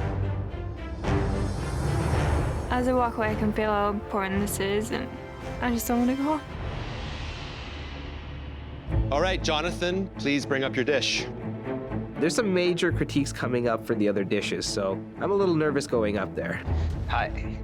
So I've got a piece of cod that I seared sitting on top of a corn succotash, and I've got on top some zucchini. I was given a budget of $10, so I wanted to use that $10 to show what upscale could look like.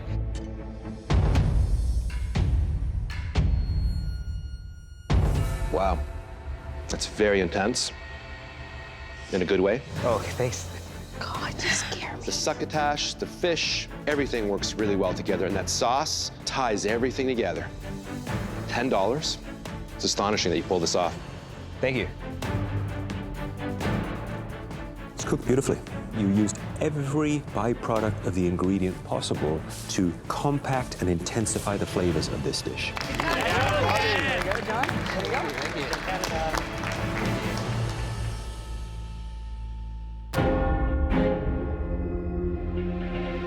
This was a really tough tasting. We saw a budget dish that looked like a luxury dish. And we also saw a luxury dish that looked like a budget dish. I think there are home cooks who know that they did not put their best food forward today. If you make the same mistake twice, then you are done. It's time to hang up the apron. I think there's a few cooks that really thrive under pressure, and there's a few home cooks that really can't handle it. So we've reached a consensus.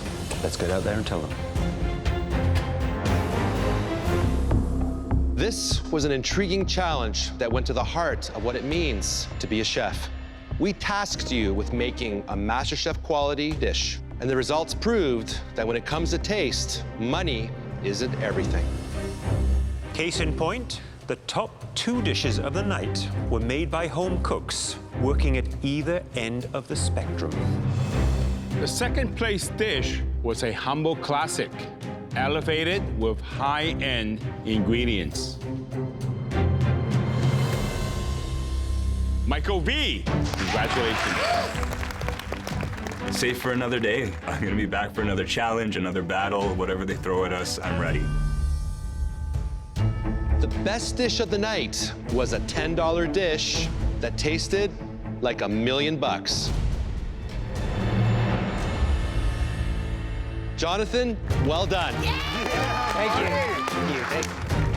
I cooked the top dish today. That's the greatest feeling in the world.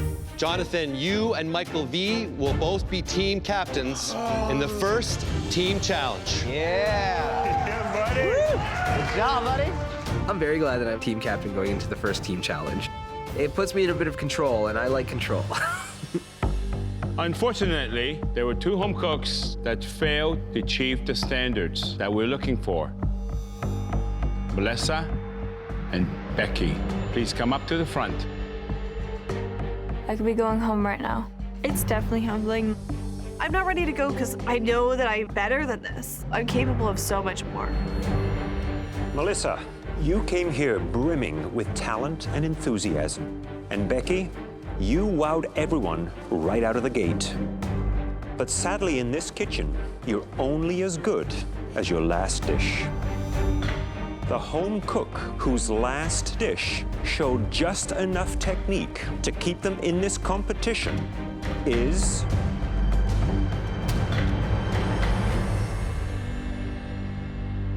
Becky. Good job.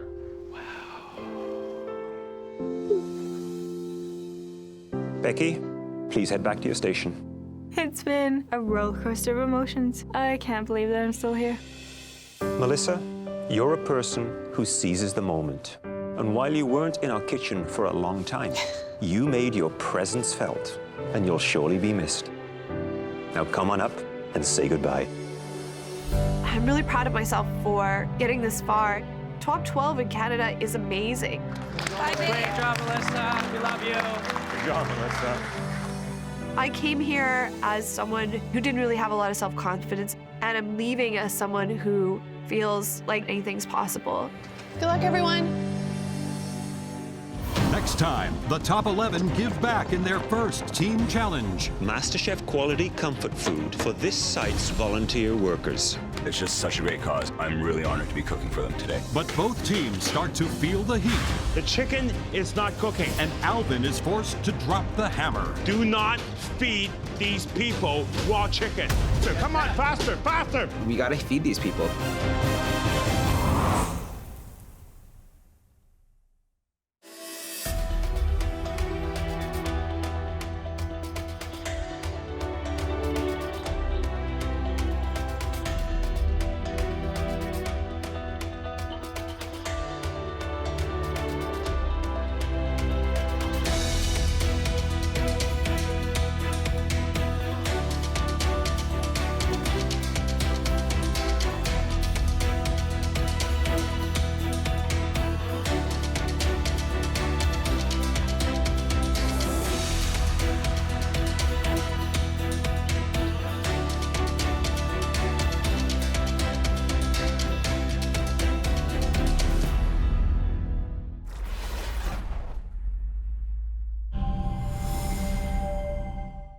Last time on MasterChef Canada, a coffee-fueled mystery box gave Kagan the upper hand. I want to send one of you home. Which one?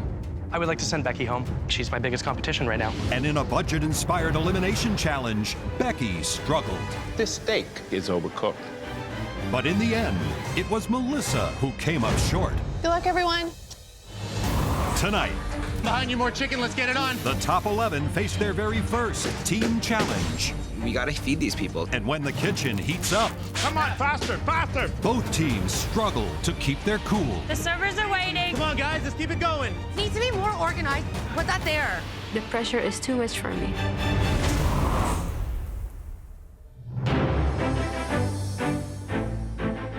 It's a busy morning on the Habitat for Humanity construction site, and these big-hearted volunteers are hard at work. The top 11 arrive for their first team challenge. This is so cool. The competition is real right now. First team challenge is a big deal, and I'm excited to be a part of this. I work for my dad. He's in construction. He's a tile setter, and I'm like his laborer. Trying to get away from that, and then you bring us to a construction site. I can't wait to see what we're cooking and who we're cooking for. Good morning. Welcome to your first team challenge. The houses going up here are being built by Habitat for Humanity. The sole purpose of this amazing organization is to build safe, decent, and affordable housing for families in need. It's an honor to support them today, and you'll do so by providing a hearty meal.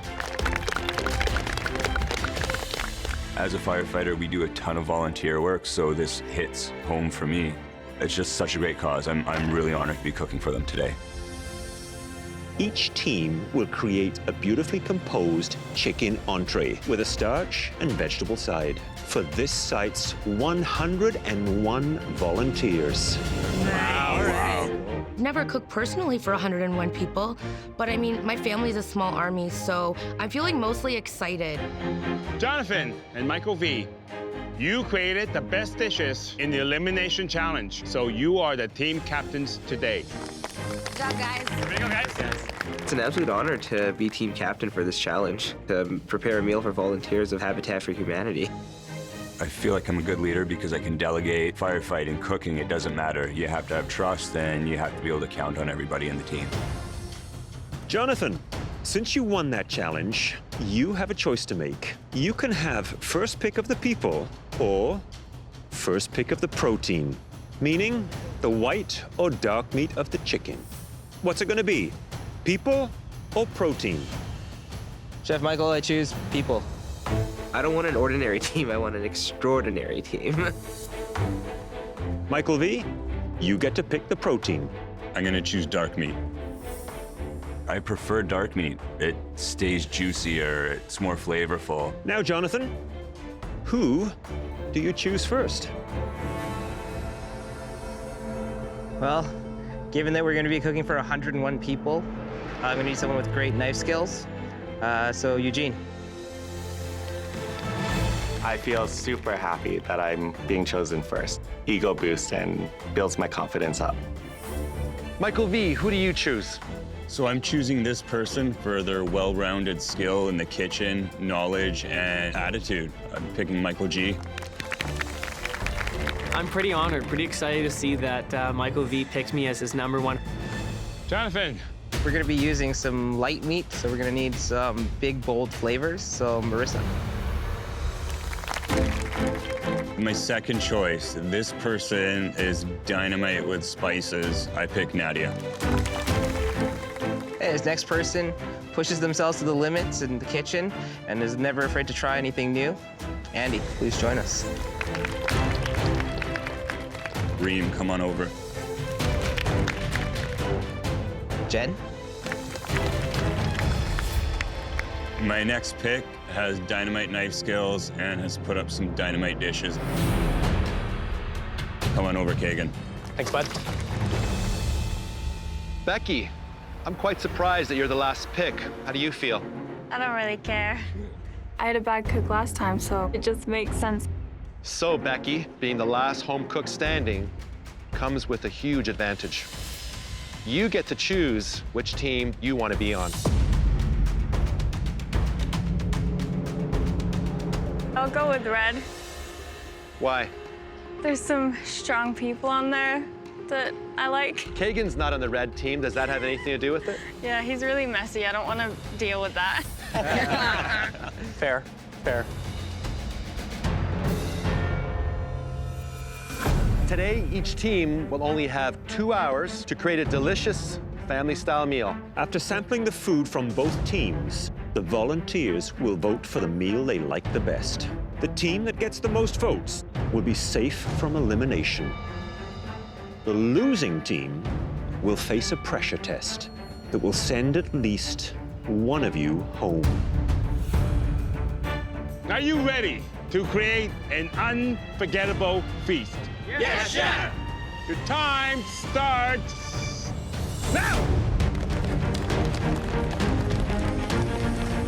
With 2 hours to go until the volunteers get a well-earned lunch, Michael V's blue team plans a menu for their dark meat. What kind of flavors do you want to go? Do you want to go Indian, Italian, Greek? I like the Moroccan style. I was thinking we could do like a Moroccan spice chicken. What kind of rice are you doing? Rice. I'm gonna make onion base with garlic, green pepper. We can do tahini. We need a veggie. We have cauliflower. And what are you going to put on the cauliflower? Are you going to sauce I'm or gonna do anything? some lemon, cumin, paprika. We'll roast it, and then we're gonna add some fresh parsley to like finish it off. This dish has a lot of accents from like the Middle East and the Mediterranean. I'm going to do chicken with you, and you're going to work cauliflower. I'll be Rover. There's definitely a huge task ahead of us. It's nuts. All right, let's go. Thinking if we go like a Southern-style flavor throughout the whole thing. We have a smoke gun. In the other kitchen, Jonathan's red team needs to make white meat the star. So we're gonna make it juicy. What we're thinking is a stuffed chicken breast. Stuffed? Yeah. Okay. I know that chicken breast can get dry, so we need to add moisture. And the best way to do that is by stuffing it. What are we stuffing our chicken with? Okay, so let's put like a cottage cheese, because that again adds moisture, keeps Won't it. that be too wet though? We'll mix it with something. Like I'm thinking maybe mushroom and. We could do a duxelle in the middle. What's a duxelle? Becky speaks up and she says, "Why don't we make a duxelle?" And I said, "That sounds amazing. What is that?"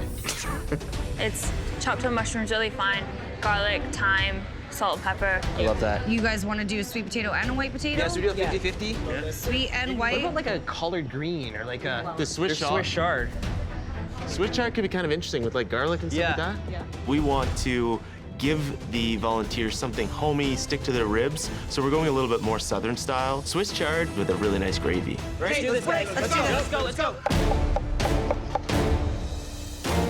All right, Team Blue, how we doing? Great. Working on onions. We got the stock heating up. All right, Nadia's on the cauliflower. There is a definite contrast in the leadership between the blue team and the red team. Smells good. Mike V is very vocal the way he's leading his team. He's encouraging them. You're rinsing it? You're rinsing it? Okay, you're getting the stock going? Good, good, good. Jonathan, on the other hand, I don't think that he is actually really showing them who's in charge. Becky, what's the ratio? What are you thinking for ratio? For the duxelle? Yeah. You need to put the garlic in with the mushrooms. Yeah, I'm gonna throw it in. We're gonna put this in there too? No. No? That's too much moisture. Let's be too oniony. Okay. Oh yeah, but how many do you need? Do we need any onions? No onion. No onions in this one? To be quite honest, her contribution on the whole dish, she's almost a team captain. This needs a lot more cornstarch. Cornstarch? Yeah. Okay, let's get another slurry going. Getting the spice rub going for the chicken. It's really important that we get this spice rub developed, get the chicken marinating so we can get it on the grill. Got some smoked paprika, some sugar, some salt, mustard, cinnamon, turmeric. The risk of this menu is that maybe not everybody is into the spice profile that we have, Ooh, that smells good. but we know it's gonna be great. Michael G., how are you making out here with your chicken? I'm aiming to do about 120, just in case we have a couple issues on the grill. I'm gonna give myself a little bit of a cushion. So you know the results of this is going to be a pressure test. Definitely. How does that make you feel? Not worried at all. I feel confident in what we have and what we're doing. Mia, with the big pot. I got the muscle to pound out 120 chickens. So do I. You guys need some help pounding? Process with this chicken is 1, flattening it out, getting it nice and thin. We need to stuff it with the Dixel, roll it up, bread it, and fry it, then get it in the oven. It's time consuming. I'm stressing about us not finishing in time. I've made like a whole head of roasted cauliflower, but never made this much before. I want to make new things that push my limits and show me what I'm really capable of. Good job, guys, good job. Oh yeah, that's working great. Yep. I'm in charge of the red rice and the tahini. So if there are any mistakes, I'm taking the blame for it. While the blue team makes progress on their rice and cauliflower, the red team has spent so much time on their chicken that they're falling behind on their sides. You know what? I'm gonna get the Swiss chard at least chopped up. Our Swiss chard is something that I thought would be a really interesting addition to the dish. The worry about the chard is just, how do you know that there's enough for 101 people? 1 hour left. You have 1 hour left. 60 minutes. All right, guys, let's keep chatting. I'm very concerned about the red team. They need to start cooking this chicken in the next 20 minutes. Otherwise, they're never going to have it ready. I'm gonna start rolling. Becky's gonna start rolling. Okay. Jonathan, Hey, is the chicken cooking? it's gonna be in there in just a minute. Just a minute. You only have 1 hour left, okay? Okay. 1 hour left. The chicken is not cooking. Chef Alvin is shocked and quite concerned that there is no chicken cooking at this point. I'm feeling a little anxious. Do not feed these people raw chicken. It's taking too long. Come on, you gotta go faster. Come on, faster, faster. We have a lot to do. We gotta start breading and frying. Are we baking these first? No, we're pan frying them first. In a competition like this, we need our leader to push us forward. Anyone seen parchment paper? I think what's rattling Jonathan the most is the sheer number of components that we have to work with. We need 60. 60. It's kind of hard to keep track of, but he's the one with team captain written on his apron. Whoa, whoa! Get them in, get drumsticks on one side. What are our temperatures like, Hagen? Huh? In the, oh, dude, like 155, 160. I'm extremely sure of all the chicken that I'm cooking, but someone's gonna leave a burner and then run away to go check something out. I'm on it, peppers. And then some of it burns. They flip it over, they think it's done, so there's not enough quality control. Hagen, how are your drums there, buddy? They're fine. Keep an eye on the skin crisp quick, eh, dude? I know, but Reem's okay. She'll call for help if she needs. I'm the floater, man. I got a float. The workload is unbalanced. There are 3 people working on the chicken. I am working on the rice, on the tahini. The pressure is too much for me. Potatoes are in, guys. We need to start breading and frying. Yes. The pounding took forever, but we can create an assembly line and bread it to get it in the pan, and then we have to get it in the oven. If we can pull this off, it's gonna be a huge success, and it's gonna be tasty. Okay, come behind you, more chicken. Let's get it on. Okay. 30 minutes, you have 30 minutes left. Let's get it done. You guys are doing awesome. Let's keep it up, okay? The servers are coming in 30 minutes. We need to have it ready. You know, Kagan continues to leave a mess, just an absolute disaster zone wherever he goes. That's now leaving the blue team with way less space to do their plating. Guys, as soon as we're all done, let's tidy up so we can just pump the plates out. Clean that front station if we can. I turn around and it looks like a Tasmanian devil has run around our kitchen. It looks disastrous.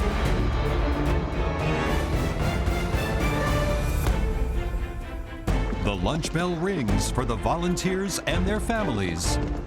I want to feed them the best meal they've had because they absolutely deserve it. As the red team finally pulls out their first batch of chicken breasts. You and Eugene and Jen up front plating. Okay, keep it going. Meanwhile, the blue team is already starting to plate their dark meat. Like this. Okay. Smear. I don't like the smear. Let's just follow. Let's follow what Kagan's doing. Okay, Kagan's our plating guy, and we're gonna do what he does. Sure. Okay. I like this power. 10 minutes, you have 10 minutes left. Come on, let's go. Get plating. Look how they're mashing the potatoes here. Jen is using the bottom of a bowl. Desperation is the mother of invention. Come on, come on, come on, come on. Let's go, let's go, let's go.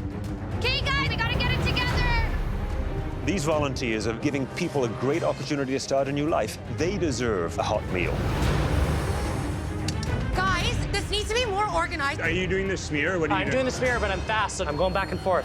Blue team, red team, the servers are coming. Your plate has to be ready. Come on, guys, it's looking great. Keep it going, keep it going. Do we have any more? From this end, please. From this end, please. It's getting real now. The servers are here. It's pretty crazy. Come on, guys. Let's push. Kagan, we gotta push, man. Okay, we need more of these greens. Where are the... I know, I'm trying. I'm looking at the Swiss chard and I'm starting to think we might not actually have enough.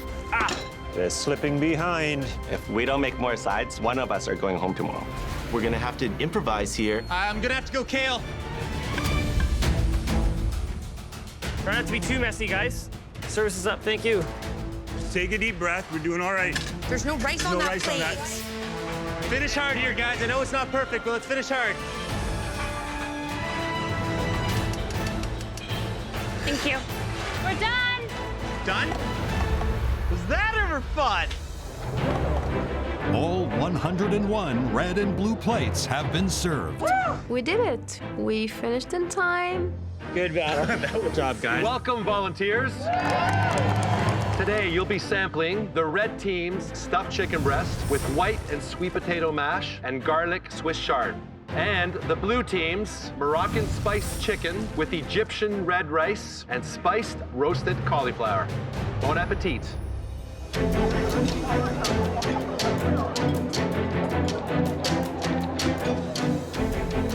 Hi there, guys. So I see you've all had a chance to try some of the chicken from both the blue team and also the red team. Any preferences? The blue plate, I like the spiciness of the cauliflower. The cauliflower had the spice. I was expecting that in the chicken, but it wasn't there. Flavor-wise, I like the red plate. It's got a little bit more depth in the flavor in the chicken with the mushroom stuffing in there. I like the blue plate a bit more. Has a lot more flavor. Cauliflower was good. Blue wins. Red has my vote. Blue team. Blue team. How come? The red team was a little bland. What do you think of the two plates? Which one do you like more? I prefer the red one because it's more cooked. Yeah, it's more cooked. And this one is a little bit undercooked. Yeah, that is undercooked. Yeah. I'm gonna show it to the blue team captain. Do you want to show this one? Oh, I'm totally sorry. This is completely unacceptable. I'm gonna fix this. Hey, Michael, come here. Look at this. I warn you, 2 unfinished dishes. They're raw chicken. It's clear as day. There's blood in the bone. It's not cooked well. They were enjoying it, but they can't finish it. My stomach is in knots. You can't serve undercooked chicken. This is unacceptable. Can we bring these people more chicken? What do you think? Yes. What do you think? Would love Let's to bring clean more the chicken. plates. I don't want us to be in the pressure test. It was 2 plates, and it's horrible and it's unacceptable, but I feel confident that the rest of it is going to be cooked perfectly. All right. All right. We, in the Blue Kitchen, apologize immensely and hope that this one is more to your liking.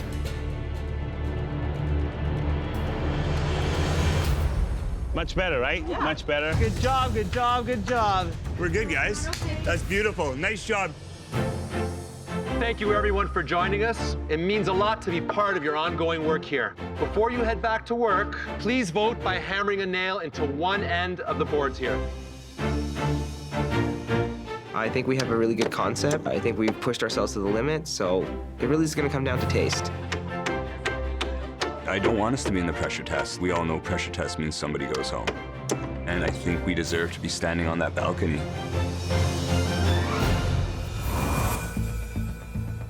The pressure was on, but both teams nailed some fantastic flavors. As you know, 101 volunteers cast their votes for the team whose meal they liked the best. Right now, I don't know how those 2 plates coming back will affect the vote. I'm feeling very nervous. I was the team captain, so there's a lot riding on my shoulders right now. Are you ready to find out who won? Yes, Chef! The winning team, by a whopping 31 votes, is... The red team!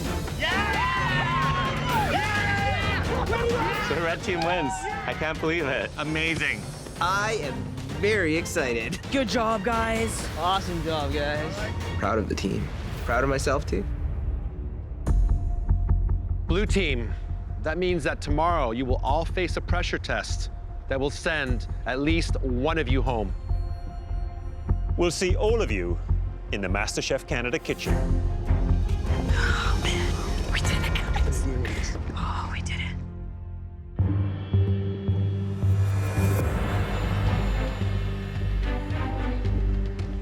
Winner, winner. Walking up to that gallery, I feel like we really earned it, and we deserve to be up there. Going upstairs.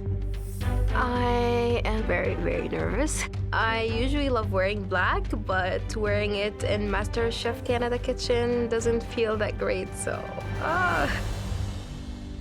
Welcome back. You competed in your very first team challenge.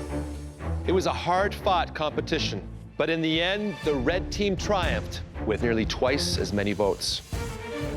Jonathan, what do you think gave your team the edge yesterday? I think what gave us the edge is that we pushed ourselves to the limit, making a stuffed chicken breast and breading it. To do that for 101 people in 2 hours proved to be very difficult. The volunteers were especially impressed with the Duxelles. Becky, that was your idea. Yeah. I think that actually gave your team the edge. Michael V, what do you think went wrong with your team yesterday? I think we took some risks with the spices and flavor profile we went with. I'm really happy with how the cook went. And at the end of the day, we just got beat. At the end of the day, we brought back some raw chicken. Absolutely, Chef Alvin. It's unacceptable. I feel horrible that that happened. Whose fault was that then? You know what? We win as a team and we lose as a team. There was one jewel in the crown, and that was the cauliflower. People loved it. So Nadia, if you could pick one weak link on your team, who would it be? Kagan. Kagan? Why? He's a disaster in the kitchen, is the only way to describe it. We were trying to get like an assembly line going. First he was doing smearing, then he was going down the line, like just not staying in his place. Kagan, you think that's a fair assessment? Oh, I'm a bit of a disaster, I know that. But I also know those plates wouldn't have gotten plated if it weren't for me. Well, let me ask one question, Michael V. What's your comment on your selection of the self-proclaimed disaster? You know what? I wanted Kagan on my team because he is good at plating. The plates I thought came out really nicely. Yeah, Kagan, leaves a bit of a wake behind him, but he gets the job done. Thank you. As you know, losing a team challenge has serious consequences. You're about to face a pressure test that will send at least one of you home. But not all of you will be cooking tonight. Michael V, we're giving you the chance to save the most deserving person on your team. And that includes you. Save yourself. My cauliflower was great. If I was in Michael V's shoes, I would save me. Michael V? Chef Michael, this is a hard decision. In the fire department, we're a team. The blue team, we were a team. And we're standing up here as a team. I understand, but you're going to have to tell us whom you're going to save. Everything in my body is saying, you gotta go down with a ship. Michael V, you're going to have to tell us whom you're going to save. I know every day I put on that uniform, I know what I've signed up to do. And I know what I put my wife and my kids through going to work and them not knowing when they see the news that there's been a massive fire and I haven't called home. But they're the reason I'm here. And as much as I love everybody here, we all know that this is a competition. And I'm here for my wife and kids and myself, and to learn and to get better. So I'm choosing to save myself.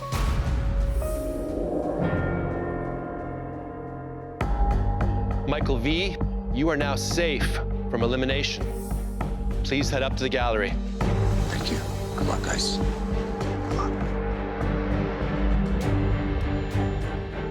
I'm officially in the top 10, and it's sweet to get to the top, but just yesterday we were together as a team.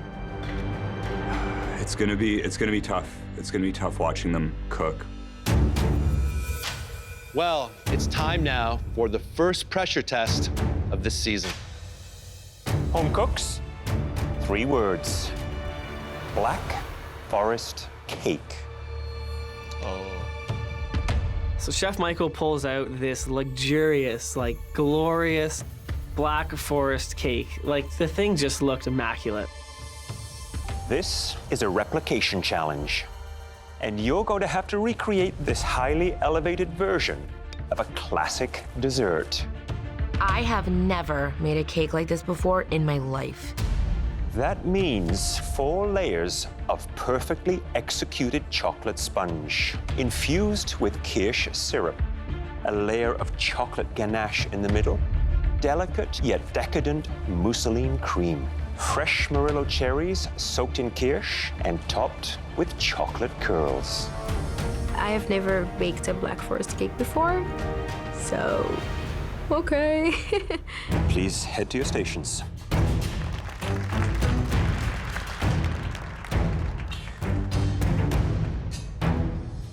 Baking a cake like this requires technique and finesse, and you have to accomplish it all in just 80 minutes. Whoa. You have everything you need at your stations, including premium German-made Miele appliances. Are you ready? Yes, Chef! The time starts now!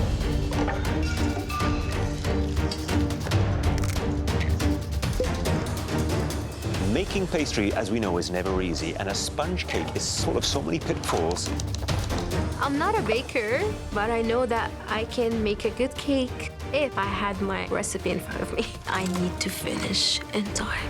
You have to make the perfect sponge batter. It has to cook evenly. You need to get it cooled down before you can start building the cake. A lot is involved in this. If you screw up one element in this cake, you are done.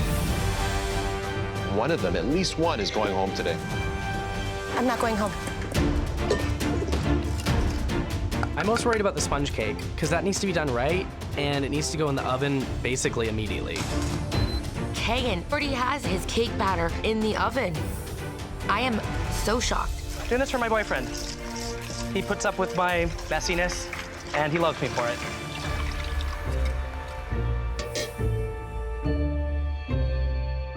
I'm drawing a blank. Reem right now is absolutely losing her composure. You can see it. Reem, take a deep breath, okay? You got this. Reem, she is not as confident. She has never baked under pressure. I'm definitely a step behind.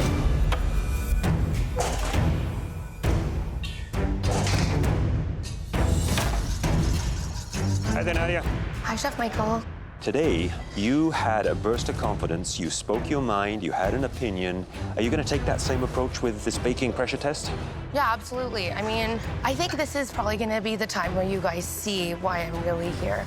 I wish you the best of luck. Thank you. And watch the clock. Thank you. I noticed I'm the last one to get my cake in the oven. Good job, Reem. Good job. She's got to hustle.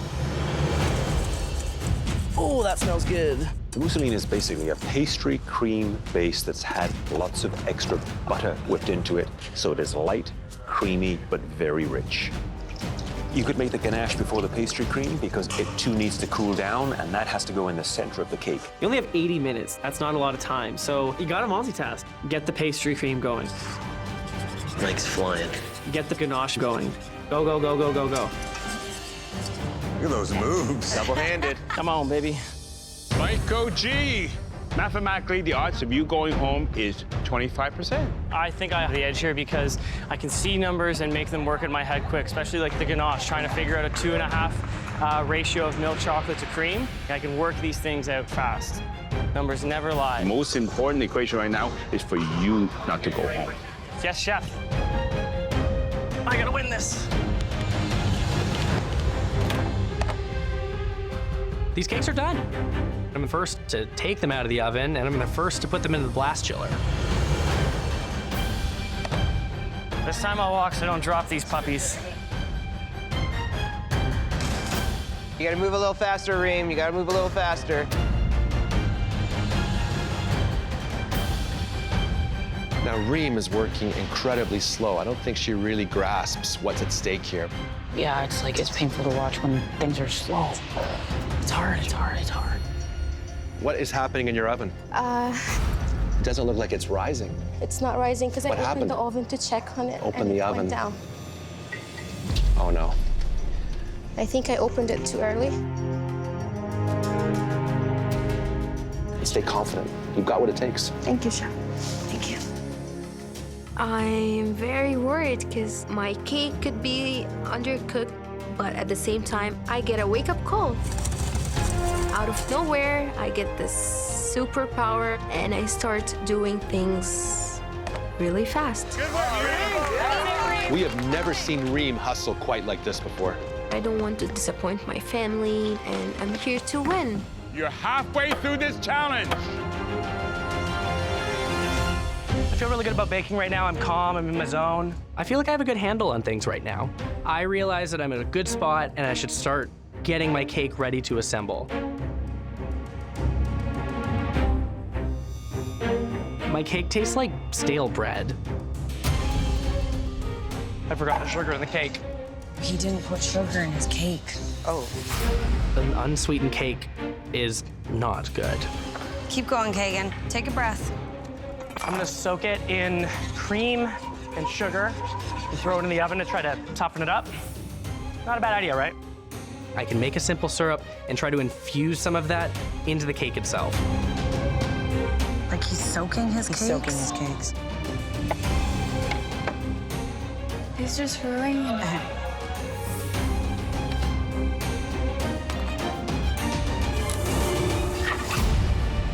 Oh, he just dropped. He just dropped. Right now, I'm not handling the pressure well, and I am no longer going to be able to make a 4-layer cake. But I'm not ready to go home. I never thought I would be here. It's a dream come true. I have 3 layers left. Buttercream is sweet, the ganache is sweet. Let's make something tasty for the judges. I'm glad to see that you're pushing on. Tell me what happened. I didn't put any sugar in my cake.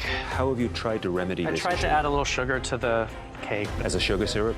It's not a bad idea. Well, as long as it's not too wet, it could hold together.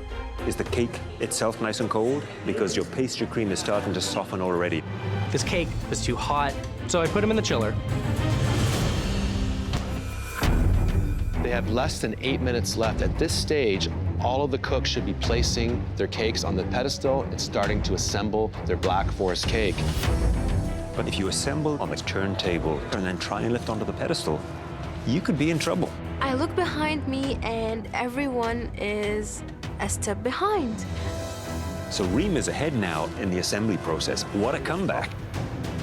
Not getting eliminated. My cake just crumbled into a bunch of chunks. Those 2 sponge cakes are so wet with syrup, it just started to fall apart. I kind of feel like throwing in the towel. Just don't give up. Please, don't give up. She's right. I didn't come here to give up. I have 1 layer of cake left. but I feel pretty confident I'm gonna be able to get the flavors right on this cake. You know, flavor is king. It could save me. 5 minutes, you have 5 more minutes left. 5 minutes, okay? 5 minutes. I get up to my 4th layer, and I'm thinking, I still have this on my decorating table here. I need to get this on my plating dish. It's too heavy. Like, this thing is just gonna crumble. This is so uncomfortable to watch. Oh my Lord.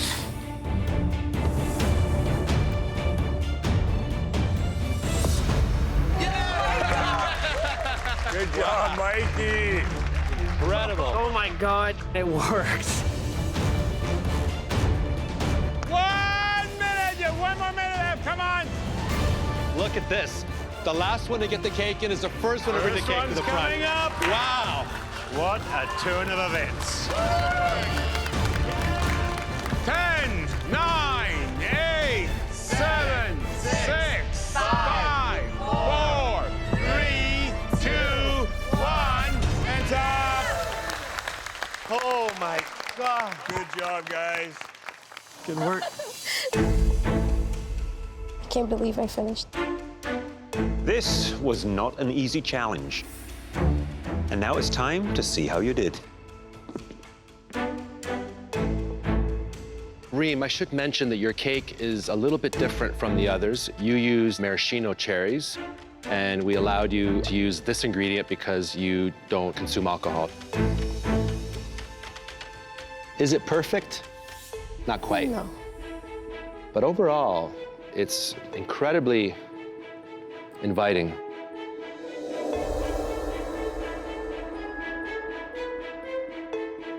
Wow.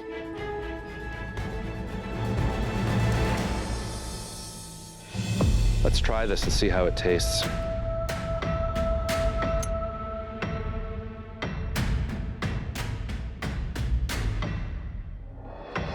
You know, Reem, if you take a closer look here, look at the cake here. I hate to tell this to you, but it's raw. It's half-baked. You see that?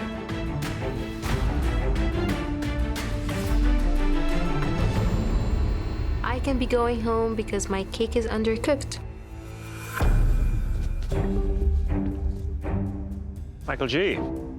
Chef Michael. I can't help but notice on your T-shirt it says, stay positive. Are you feeling positive about this cake? Yeah, I am very positive about my cake. Good. Is there anything that you don't like about it? It's definitely off balance. You've masked the sides reasonably well, although there are lots of voids. I gotta cut a little slice and have a taste. Look at that. So you've been able to create defined, clear layers in your Black Forest cake. But the final taste test is yet to be done. Rich, succulent, pretty much textbook. Thank you, Chef. Stay positive.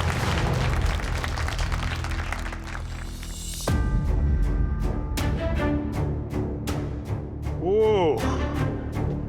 Nadia, I must say, this cake looks almost perfect. The moment of truth. Look at that.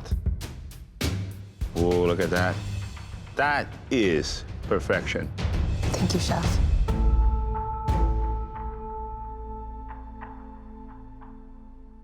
That's very nice because the cake is perfectly moist. The muslin cream, it's light, it's tasty, it's rich. Thank you. The ganache, good consistency. Are you here to stay? Yeah, I'm here to take this all the way to the end. That's why I'm here. Well, I believe you. Watch out, watch out.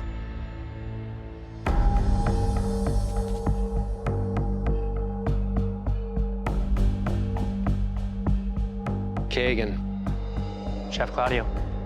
I gotta tell you, I'm impressed that you got to this point because I thought for a moment there you were gonna throw the towel in and just give up.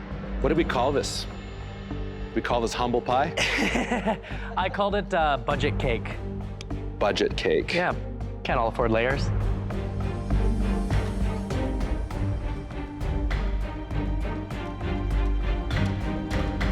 I've got to tell you, in terms of flavor, this is actually the tastiest cake I've had here. I mean it. What? It's balanced. I like the fact that there's not a lot of sugar in the cake because there's already a lot of sweetness happening on top of it. It's actually very balanced. You might be onto something. Thank you. I don't want to go home. I'm not ready to go home. I want nothing more than to be up there in that balcony. This was a very difficult test. It pushed each of you to the limits with very different results. And we believe that you all have a true sense of what you achieved. If you believe that your cake was one of the best of the bunch, we'd like you to take a step forward right now. Wow, no hesitation. Michael G, Nadia. You're right, you both excelled. And Nadia, you knocked it out of the park. You made the best Black Forest cake of the day. Rock on. Please take off your aprons and head up to the gallery. Thank you. I think today was my coming out in the MasterChef Canada kitchen, and I most likely just put a target on my back as well. My homeboy. I'm going to top 10 MasterChef Canada. I'm on top of the world right now.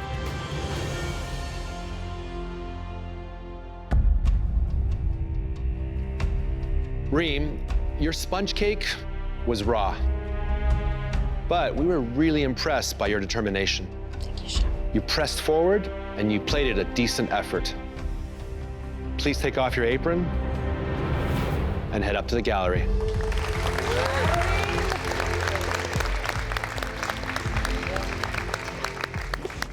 You're so great. Kagan, you know that your cake didn't work out, but everyone in this kitchen admired your fortitude. You didn't give up, and you should feel proud. Now come on up here and say goodbye. The last time I was in this kitchen, Chef Alvin said my dish was genius. Hey. That was incredible. Excellent job. I can serve amazing food. And maybe I didn't quite get there today. But there's always tomorrow.